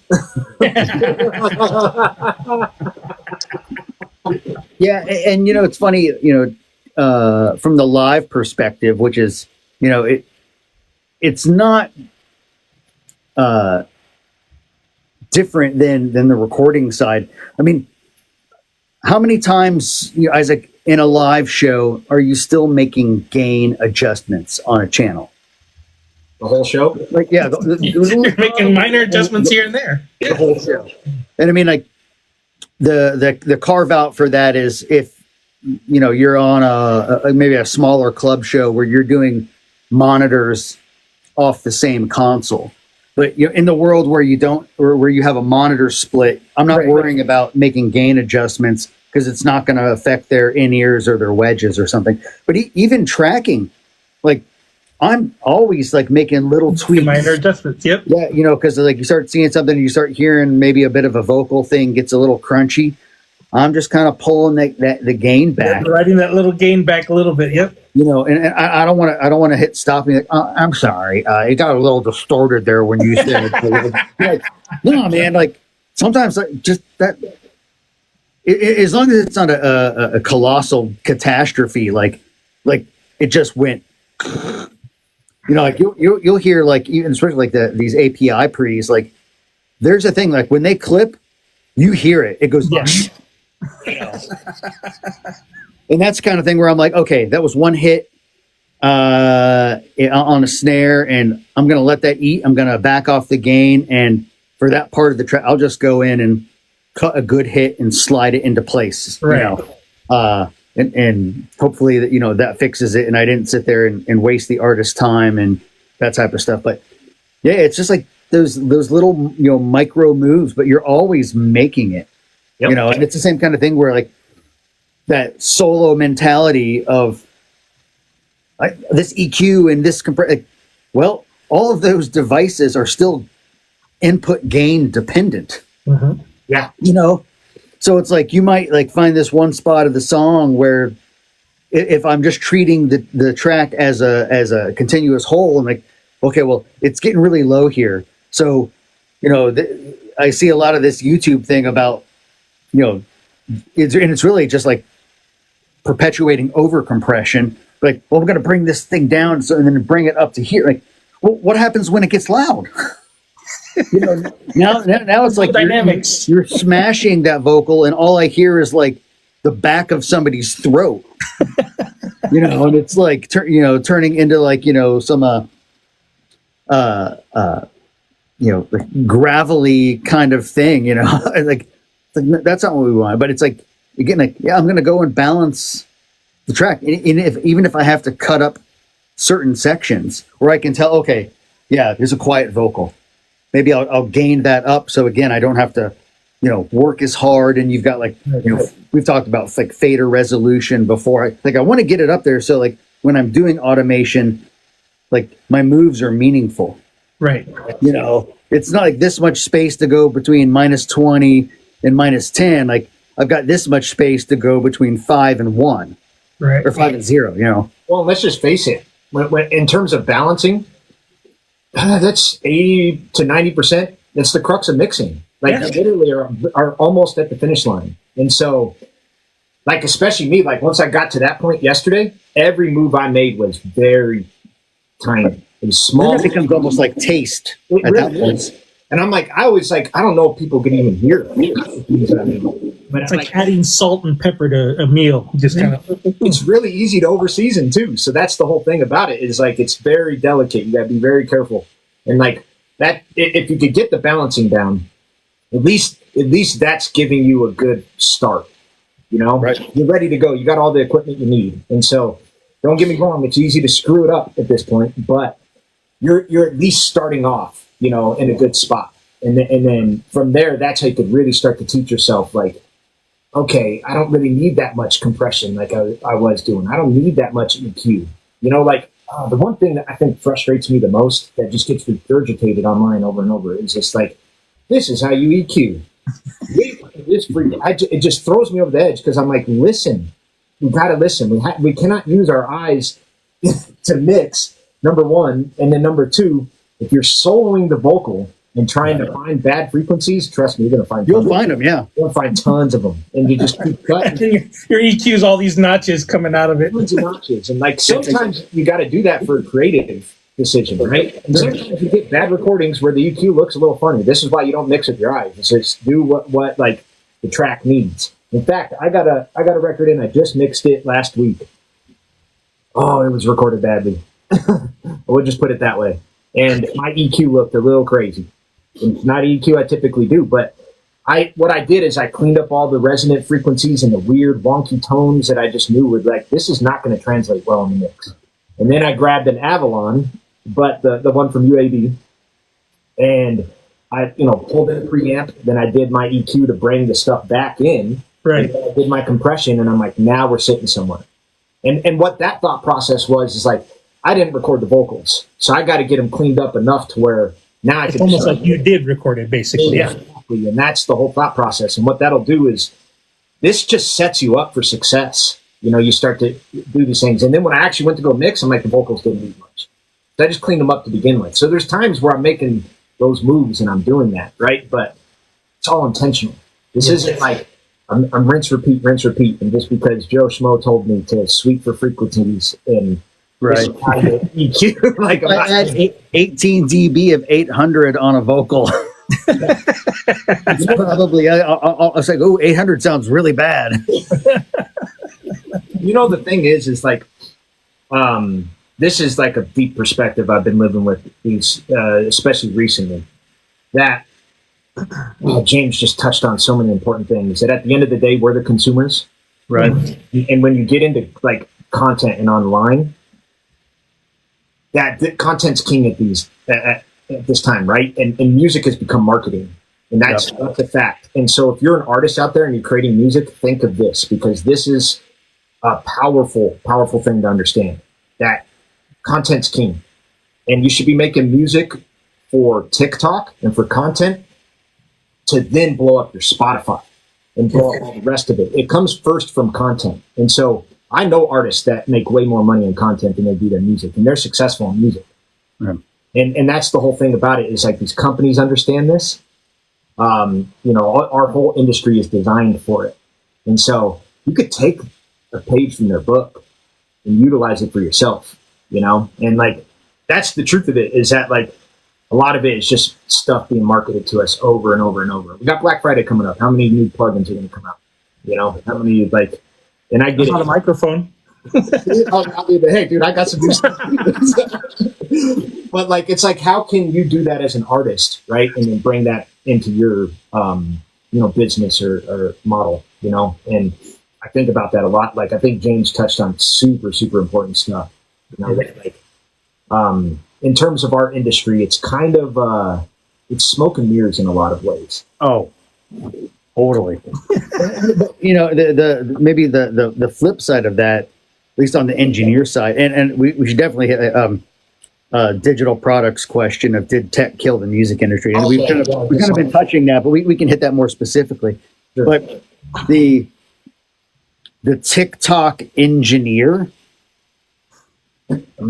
I definitely, I've got some pretty strong opinions about that as an engineer now on TikTok. I never sought out to do this. I was like, kind of like, someone said, you should get a TikTok account. And I'm like, like I got enough stuff going on, like to sit there and like make the core of my business model as content. And I don't do that. I mean, you got like a zillion videos. Like I don't even think I have 100 that are on there, maybe like 1,200 followers or something like that.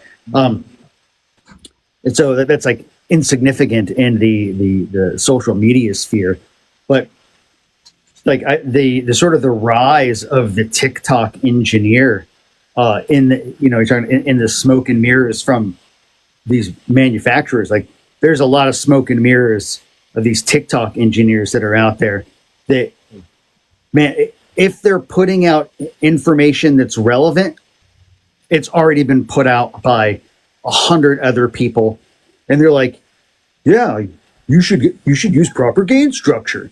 And like, you're not telling anybody anything different. So, but what I find on the other side of the equation is, like, again, that's like the relevant information that most of these people are putting out is stuff that anybody that's already been working, like, you already know.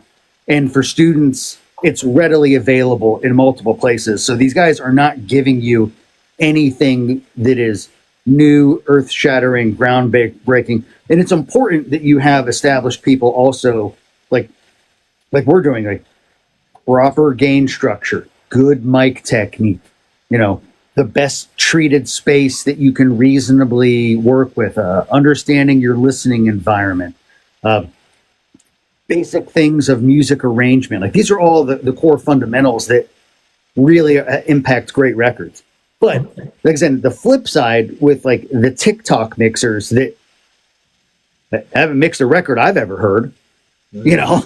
And it's like you get these people that are out there pontificating these things, and again, it's their business model, and like no shade on them for figuring out a way to make a living. Mm-hmm. But I think a lot of the information on the nice end it's trivial.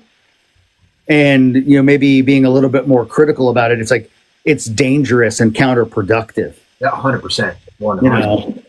And the thing is like, speaking of James, like, I get the whole push to become a content creator and want to be respected in your space. And this is why I appreciate all y'all. That's how I found you, though. Like, and seriously, like, it's amazing to, like, it's a breath of fresh air to finally see people come on and be like, okay, they really do it, right? It isn't a person that's just trying to get views. It's like, no, they really do. Like, you do this for a living. You don't need to be on TikTok, and neither do I. I really don't, And so we actually do business in music, so we could share our experience there. But the thing is about being a content creator, right? Like James touched on it, and this has happened to me often. Companies are on here. Yeah. You're not aware of it. And so if you really do know what you're talking about, these companies are watching. Yeah. And so this could work in your favor, or it can destroy you. Sure. So that's the thing. It's like, be careful on the stuff that you're putting out online, because it could literally like completely tank your career. Right. And so if you're not all the way there and you're like, you swear so much, that's what you're saying. well, you gotta have a wholesome image. James, I think that's super cool that there's companies on here like, hey, let's go and collaborate, right? Now, this has happened to me. It actually happens to me almost weekly now, where I get companies reaching out to me saying, hey, I would like to send product out to you, and, let's team up and do this, right? Yeah, I get the collabs for hair products. I don't know. I mean, it's weird, right? Yeah, like, come on. Well, the thing is like, hymns, This is something to think about if you are a true professional out there. Is like, it's I think a good idea to go put that content out there too. Like in hopes for that to happen. But most of all, I think it's for the people that are coming up, so we can help siphon through the weeds of the BS, and actually teach the stuff that really works. Yeah. And that's what I love about TikTok, because I think TikTok, this is probably the most authentic, like, truthful space to be in. You could go on YouTube and find so much bad information. Oh, yeah, it's horrible. Yeah, and here it's kind of hard to get away with. We got greasy. So, And James actually said it, and I want to thank him for articulating something about like why he's putting out information. And I realize it's the same reason that I get excited about doing these episodes. Like, I've got plenty of work to do. Like this, I made like I think I got my eBay payment of like 57 cents, or my PayPal payment of 57 cents from, TikTok stuff. Yeah, exactly. It's not making a difference, and it's actually cutting into my time as far as like work that, keeps the lights on. But he said like he's putting out the content that he wished somebody would have told him when he was a kid, when he was younger. Yes. And I think that is that right there. That is like Beautiful. Now like he put it into words, and that's going to be sort of my new focus on this. And again, it's like none of it's sexy, it's all like, yeah, well, first things first, let's make sure, the artist is prepared. Okay. Let's say it's a great song and a great band and a great arrangement. All right. Well, it's like talking about mic placement, talking about gain structure. Like none of that is like, I'm going to give you 5 easy tips for, how to use 17 instances of soothe with a dynamic EQ in between each. Like, it's all like 5-minute abs. It is. If you're a big fatty and, just sitting there like chugging a 3 liter of Mountain Dew, eating a calzone that you just had Uber eated, and you don't go to the gym, like there's no way you're not going to get fit. You're not going to be fit. You got to do the work. Got to do the work. Well, and that's the thing. It's like, free to laugh now. Like, a little bit of knowledge is dangerous. Not at all. The wrong knowledge is. Yeah. And that's the whole thing is like, when you see it, it's like, we're going this way, but there's another person that's saying, nah, let's go this way. Right. You know that this way leads to a pit of alligators and they're going to have you for dinner. Like, I'm not going that way with you. Yeah. I don't want to be eaten. I mean, and even for me, like, I help a lot of churches out, right? And I'll run into sound guys that, I've been doing this for 15 years. And unfortunately, I'm the person that has to tell them, well, you've been doing it wrong for 15 years. Right. And it's like, where did you get your information? Well, so-and-so said this. And it's like, okay, let me redirect you, that kind of stuff. So yes, a little bit of knowledge is wrong. Knowledge is it can just throw you way off. And you can be going for years doing it the wrong way. And I always tell this story. There was a church in Vegas, spent hundreds of thousands of dollars on their sound system. They didn't have a true sound engineer that worked there. They just heard somebody say, if you make a smiley face on your EQ, that's the mix. So literally, bro, I kid you not, Brian. The faders on the console were in a smiley face. All the knobs, the opposing channels, were left and right to emulate a smile. Bro, like, I'm going, are you kidding me? And they're like, sometimes we can never hear this vocal and it's like, well, because you have it turned down. Exactly. They're like, well, somebody told us a smiley face is happy sound. I'm like, no. Bro, hundreds of thousands of dollars on their sound system. Yeah. And without just not having the correct knowledge, basically they had a Lamborghini and they were running it like a Pinto. Yeah, for sure. Well, like, the thing is like, let's do an example real quick, right? You said it, Brian. Like, you could find thousands, if not hundreds of thousands of 5 tips and tricks, right? And none of them are going to talk about tracking, setting up your preamp, doubling, proper EQ in terms of like shelving and filtering, instead of sweeping and, really altering the sound of it, right? Like, all of them are going to go to, we're going to skip the whole step of laying the foundation of the record. And we're going to just go to step number 2, right into the mix. And I think that's like, it's what caused like the most damage, I think, with like, especially the younger engineers that are just self-taught, so right off the bat, they're like, oh, this is the vocal chain, and then they buy these templates. Stay away from those, y'all. Like, all of this stuff is like, it's 100% taking you down a detour that will never work. And good luck coming back, because once you get lost in those weeds, you got to cut them all down, get rid of them, and then find your way back. Yeah. And then you're going to understand, like, holy crap, this is not even close to as hard as I thought it was. Yeah, that's just what it is. It's that's the whole point of it. It's like, there's step number 1, then number 2, number 3, and if we follow those steps, and that information gets shared, we're going to hear a lot better mixers out there. Yeah, thinking about the question that he asked about, did like tech kill the music industry? And I'll try to condense this like 3-decade thing that I've been on, and just like share some of the changes that I've seen. And again, as I said, like I live on both ends of the snake, both as a drummer and an engineer. And I remember being younger, being in bands and wanting to record, and you'd have to go out and sort of tour different studios. And there were a lot more sort of semi-pro or pro commercial studios available. And you'd be looking around like, okay, well, you're running a 24-track machine. You've got like 16 channels of ADAT, whatever it is, like, because we're going to make this record. And when we're tracking with you or mixing with you, it's like, how much can we actually do in your facility? Right. And there was this kind of a barrier that was the expense and the cost. And generally speaking, that those facilities that had been in business at least for a couple of years, if not more, they've been in business that long, and they have a massive overhead of an initial investment, not only in gear, but just the space, the HVAC, the treatment, the electrical, and all that. So, like, you're not going to stay in business if you don't really know what you're doing, right?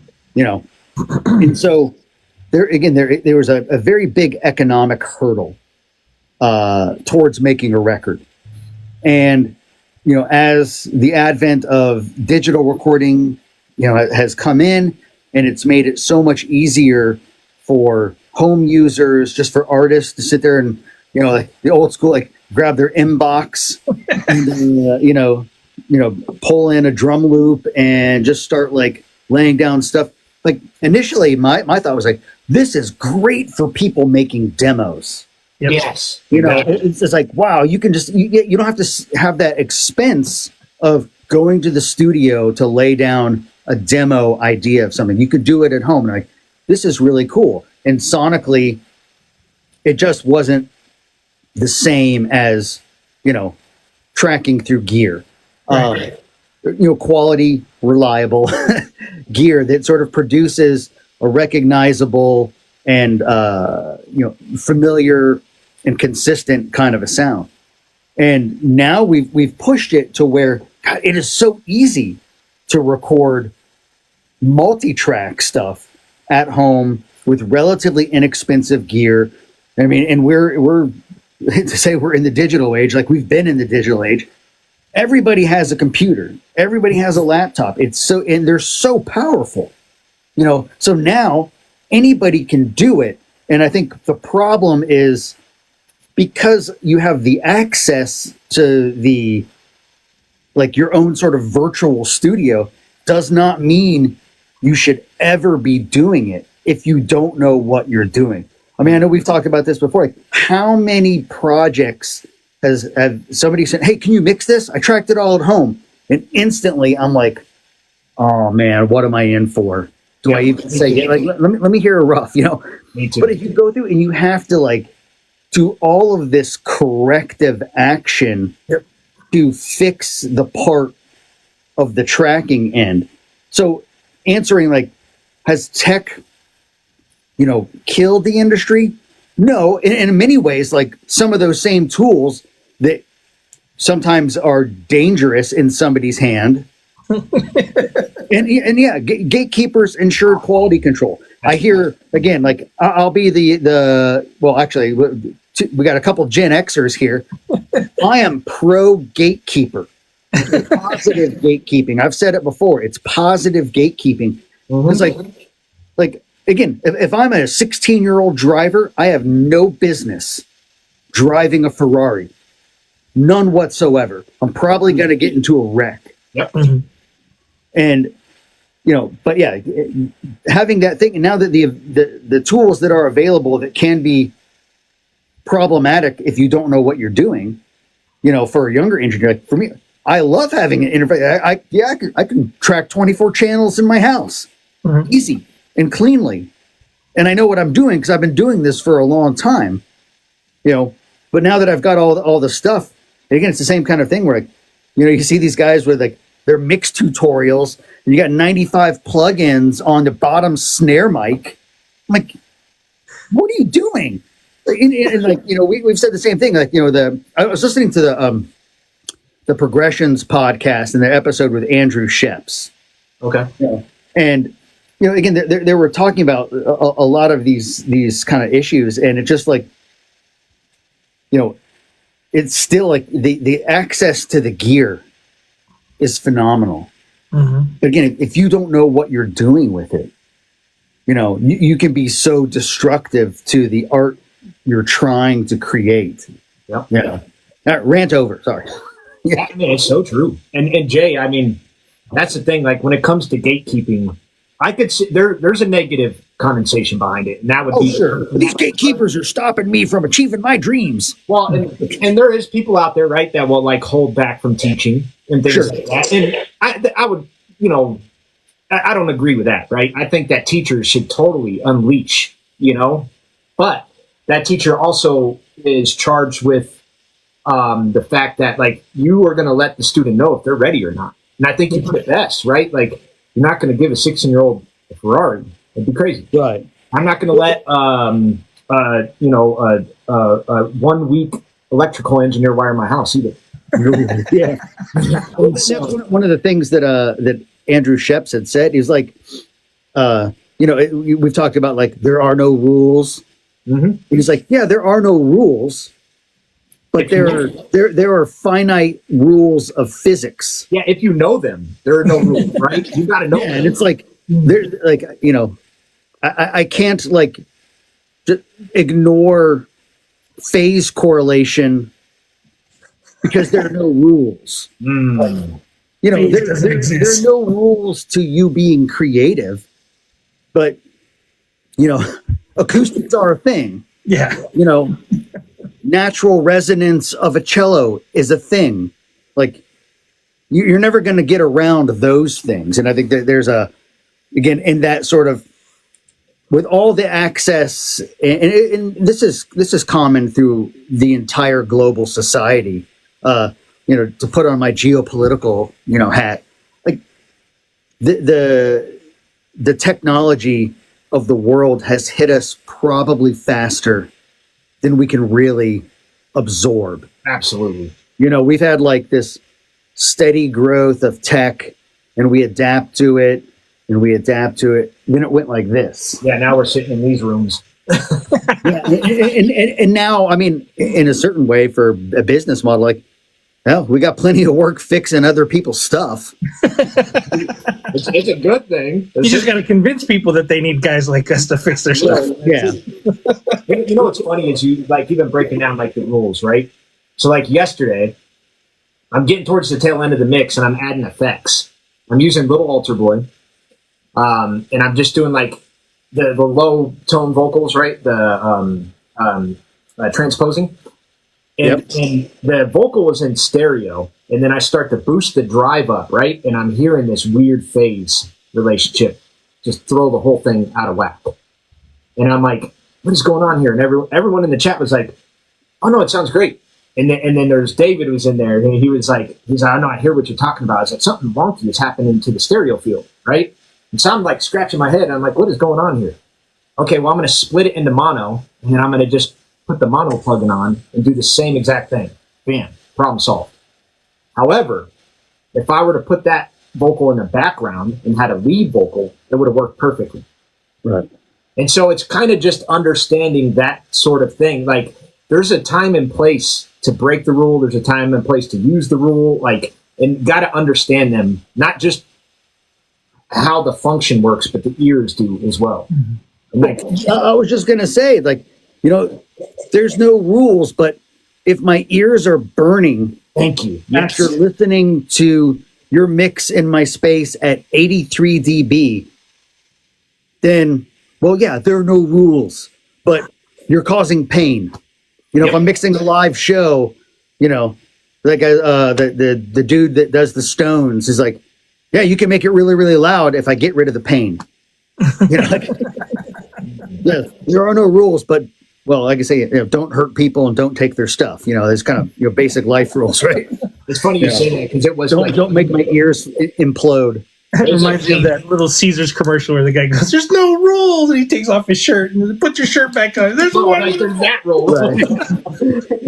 Yeah, it's funny you say all that because it was painful yesterday when I was listening to it, and I'm scratching my head. It was such an easy fix. I just didn't hit my brain right away, and I'm just listening to it, and I'm like, it's just not. Everyone's like, it sounds great, and I'm like, no, there's something off. I just know it, and I'm like, I just gotta let my brain catch up, and it'll decode the problem, and I hope get it correct. And again, but here comes the thing, right?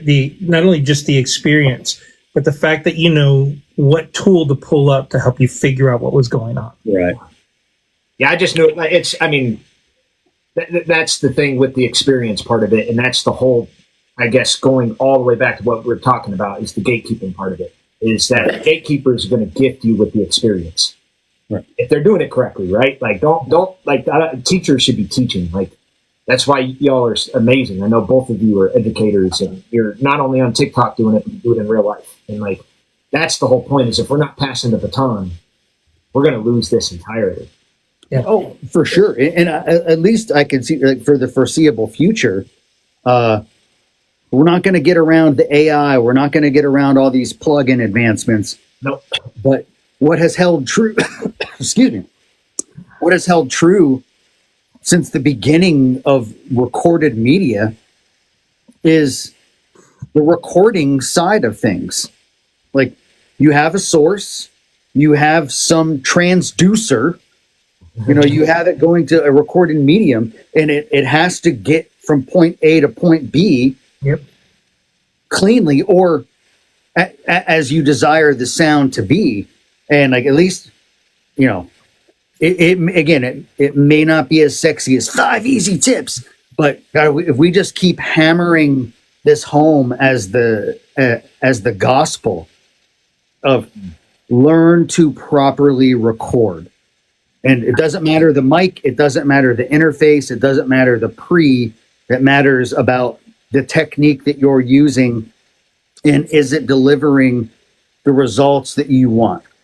You're sitting there on a drum kit, you're sitting there by a guitar amp, it sounds great, and you're listening on headphones, you're listening on whatever control room speakers you have. If it doesn't sound as great as it does in the room, well, there may be a problem. Or you can kind of have the Nashville mentality. It's I don't care what it sounds like in the room. I care what it sounds like on the monitors. Whatever the thing you have to do in order to get it to come out of the speakers sounding the way you want. That is where you should be spending your time and effort on learning the skill. I can teach you EQ in a day.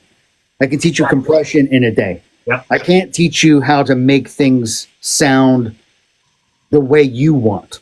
Right. What you have in your head. I'm not in your head, but I could be. It's that is the thing where the time and the taste and the experience of, the old studio guys really came into play. And then you say, hey, there's a studio here in Northern Virginia, Bias, Bob Dawson's the chief engineer, Grammys, all kinds of stuff. Old school API desk in there, the big live room has the sunken pit with the shag carpeting, and still the old school Fostex with the orange ear pad, still using all that stuff. But when you go to somebody like that, it's going to sound good, and you're going there because not only do they have the technical capabilities, which again in the wrong hands can be devastating to a project, but you have just experience there to guide you through that process. And then hopefully, I was a session player long before I started engineering, and it was all of those things, and seeing old and young engineers that would really guide me through the process. And learning it kind of from the other side of the glass. And then my drums sound pretty good, but how are you making them sounds so good. That was you, Brian. It was all you. He was just capturing what you were Yeah, doing. exactly. I mean, it's like what he wasn't doing for this particular instance, like what he wasn't doing was messing it up. And again, also having the knowledge base to get out of the way, but also ensure that it's going to translate. Yep. Like I could have low end for days on a kick drum, but it's like if I'm farting it out, then it doesn't really matter. It's like, oh, can you give me more bass? I mean, you in the hip hop world, like how many times, like you're already like on your mix bus, like hitting -1, and they keep asking for more low end. And it's like, maybe you're listening in a space without a sub. Dude, I get it a lot, actually. And I have a sub in my Can truck. you make it louder? Yeah, it's like, no. Not really. I'm going to hurt. Yeah, I cannot. Absolutely. Yeah, just going to crush it, Somebody had asked about ear training. I was going to say that. Let's take these 2 questions and then we'll call it. All right. I think that's perfect. If you want to take that, I'll say the question out loud so we could all hear it. But how do you guys train your ears? I got Sound Gym, but I know there's other ways. So for me, I use it's an old CD set. It's called Golden Ears. Oh, yeah, Golden Ears, dude.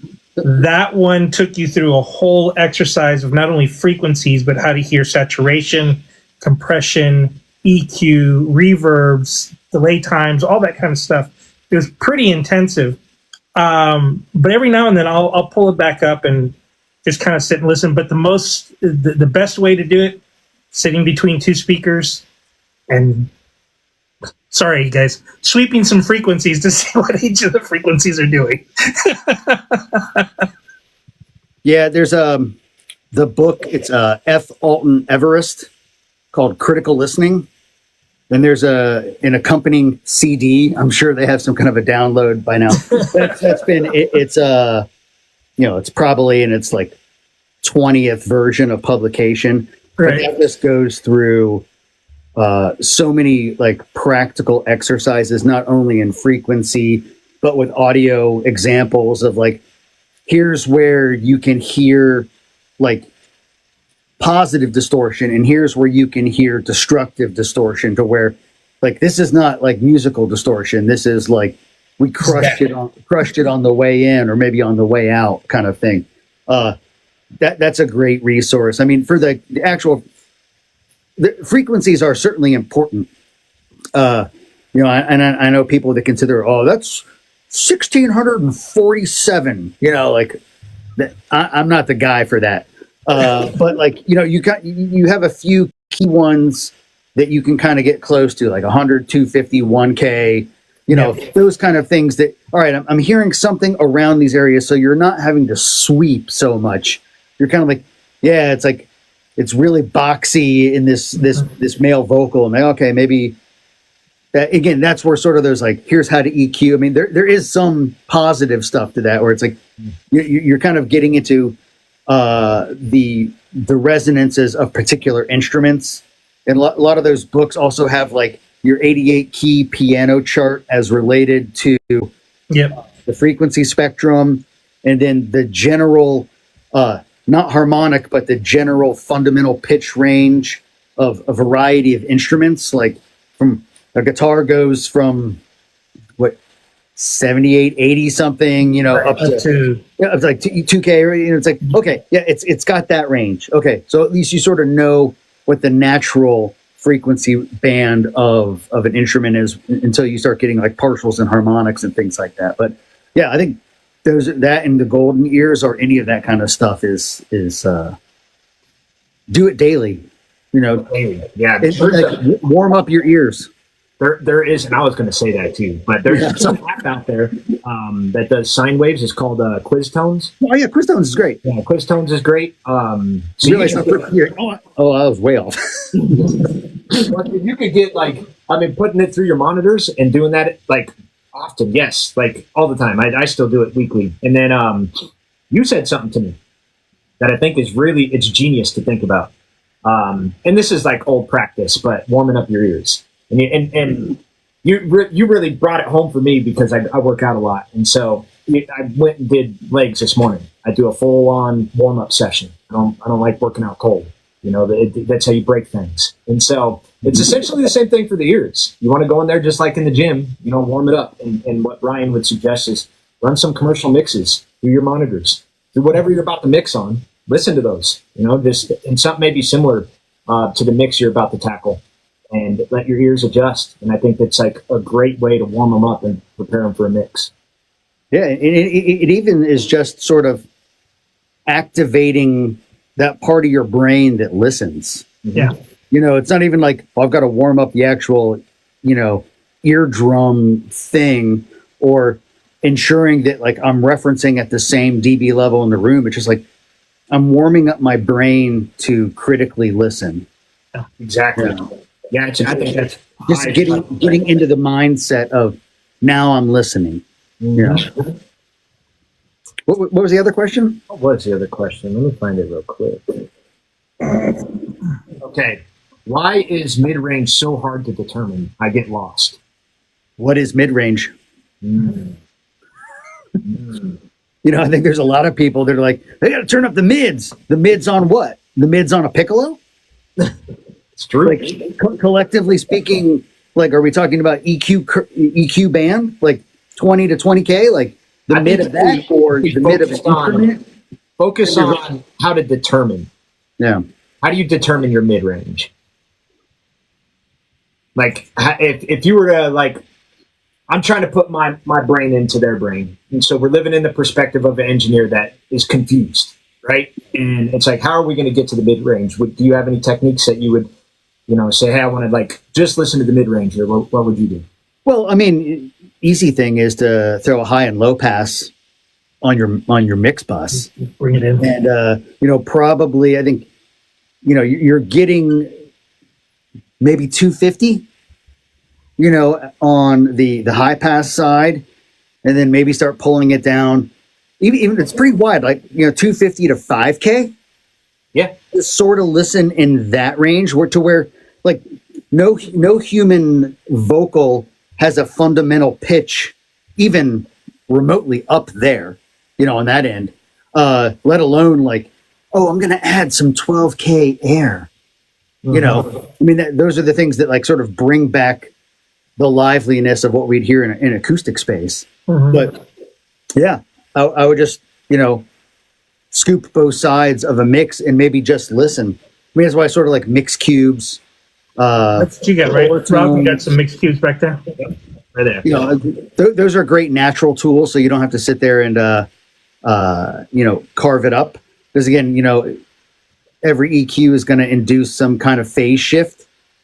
You know, so maybe if you already have another tool that doesn't necessarily do that, or is better suited than, you know, putting Fab Filter or something on it, that, you know, but yeah, certainly can listen to that. And does it make sense? I mean, that was kind of like the old NS10 thing. I mean, they go way lower than 250, of course. Sure. But, you know, do I hear all the parts?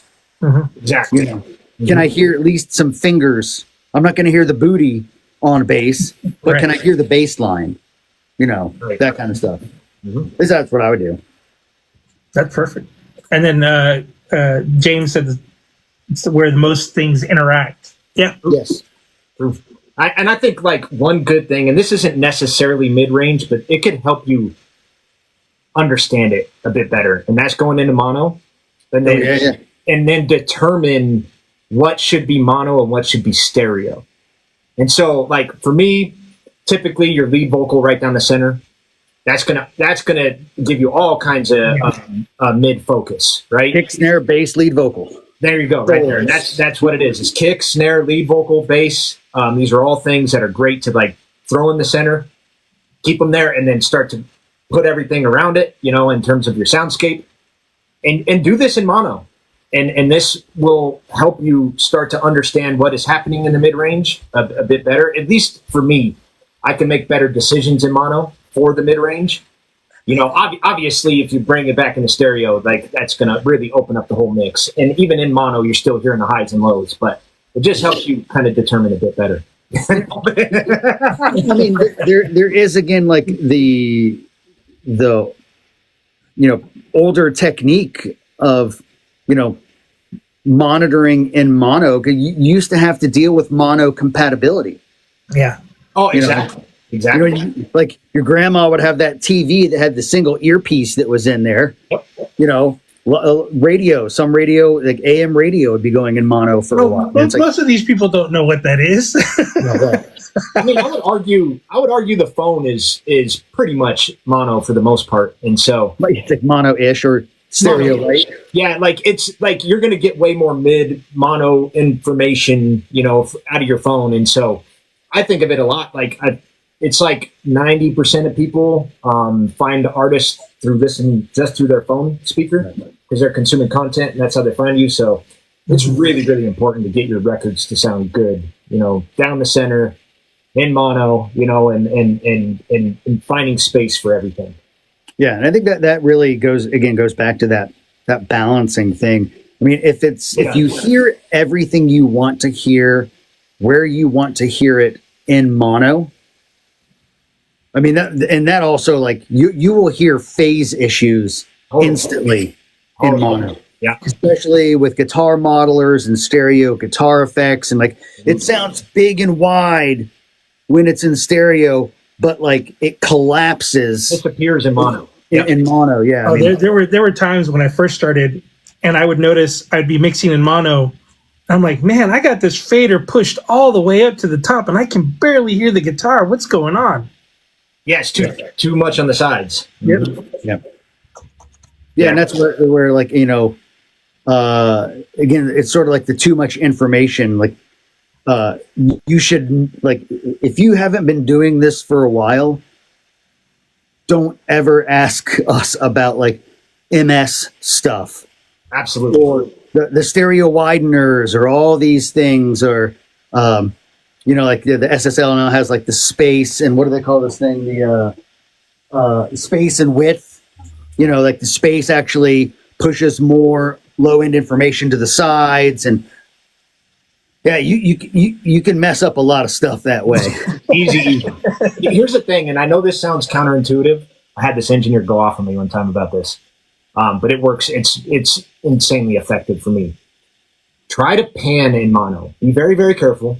I've heard this technique. Yeah, pan in mono. Like, and the thing is don't listen to what's happening to the thing you're panning. Listen to what's starting to open up in the center. Mm-hmm. So for example, right, we're panning the guitar a little off to the right.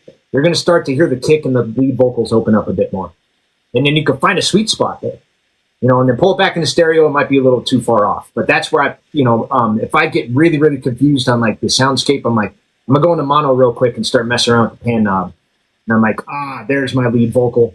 It's just sitting on its own now, and then bring it back in stereo. Okay, perfect. That thing's sitting right where I want it. That helps me a lot. I've been doing this for years, and it's a technique I think takes a little bit of anything takes practice. Sure. So pushing back on myself there, but like practice. Mono, like when someone said it, what did they say? They're still kind of confused in the mono when you put it in the mono. And that's just the thing, is you got to spend a lot of time in it. You really got to get used to doing it. I remember when I first started mixing in headphones and then going into mono, I remember like how confused I felt. I'm like, everything sounds like crap. And trust me, if it sounds like crap in mono, it's going to sound like crap everywhere. It's so important to dial it in.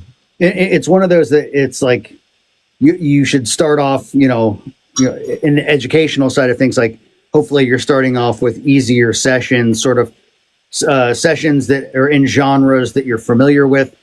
But as those sessions get bigger, and maybe you're dealing with something on the orchestral side or something on a soundtrack kind of thing, and man, the more tracks you get, the more important I think that this technique is to ensure that the balance is right. Yeah.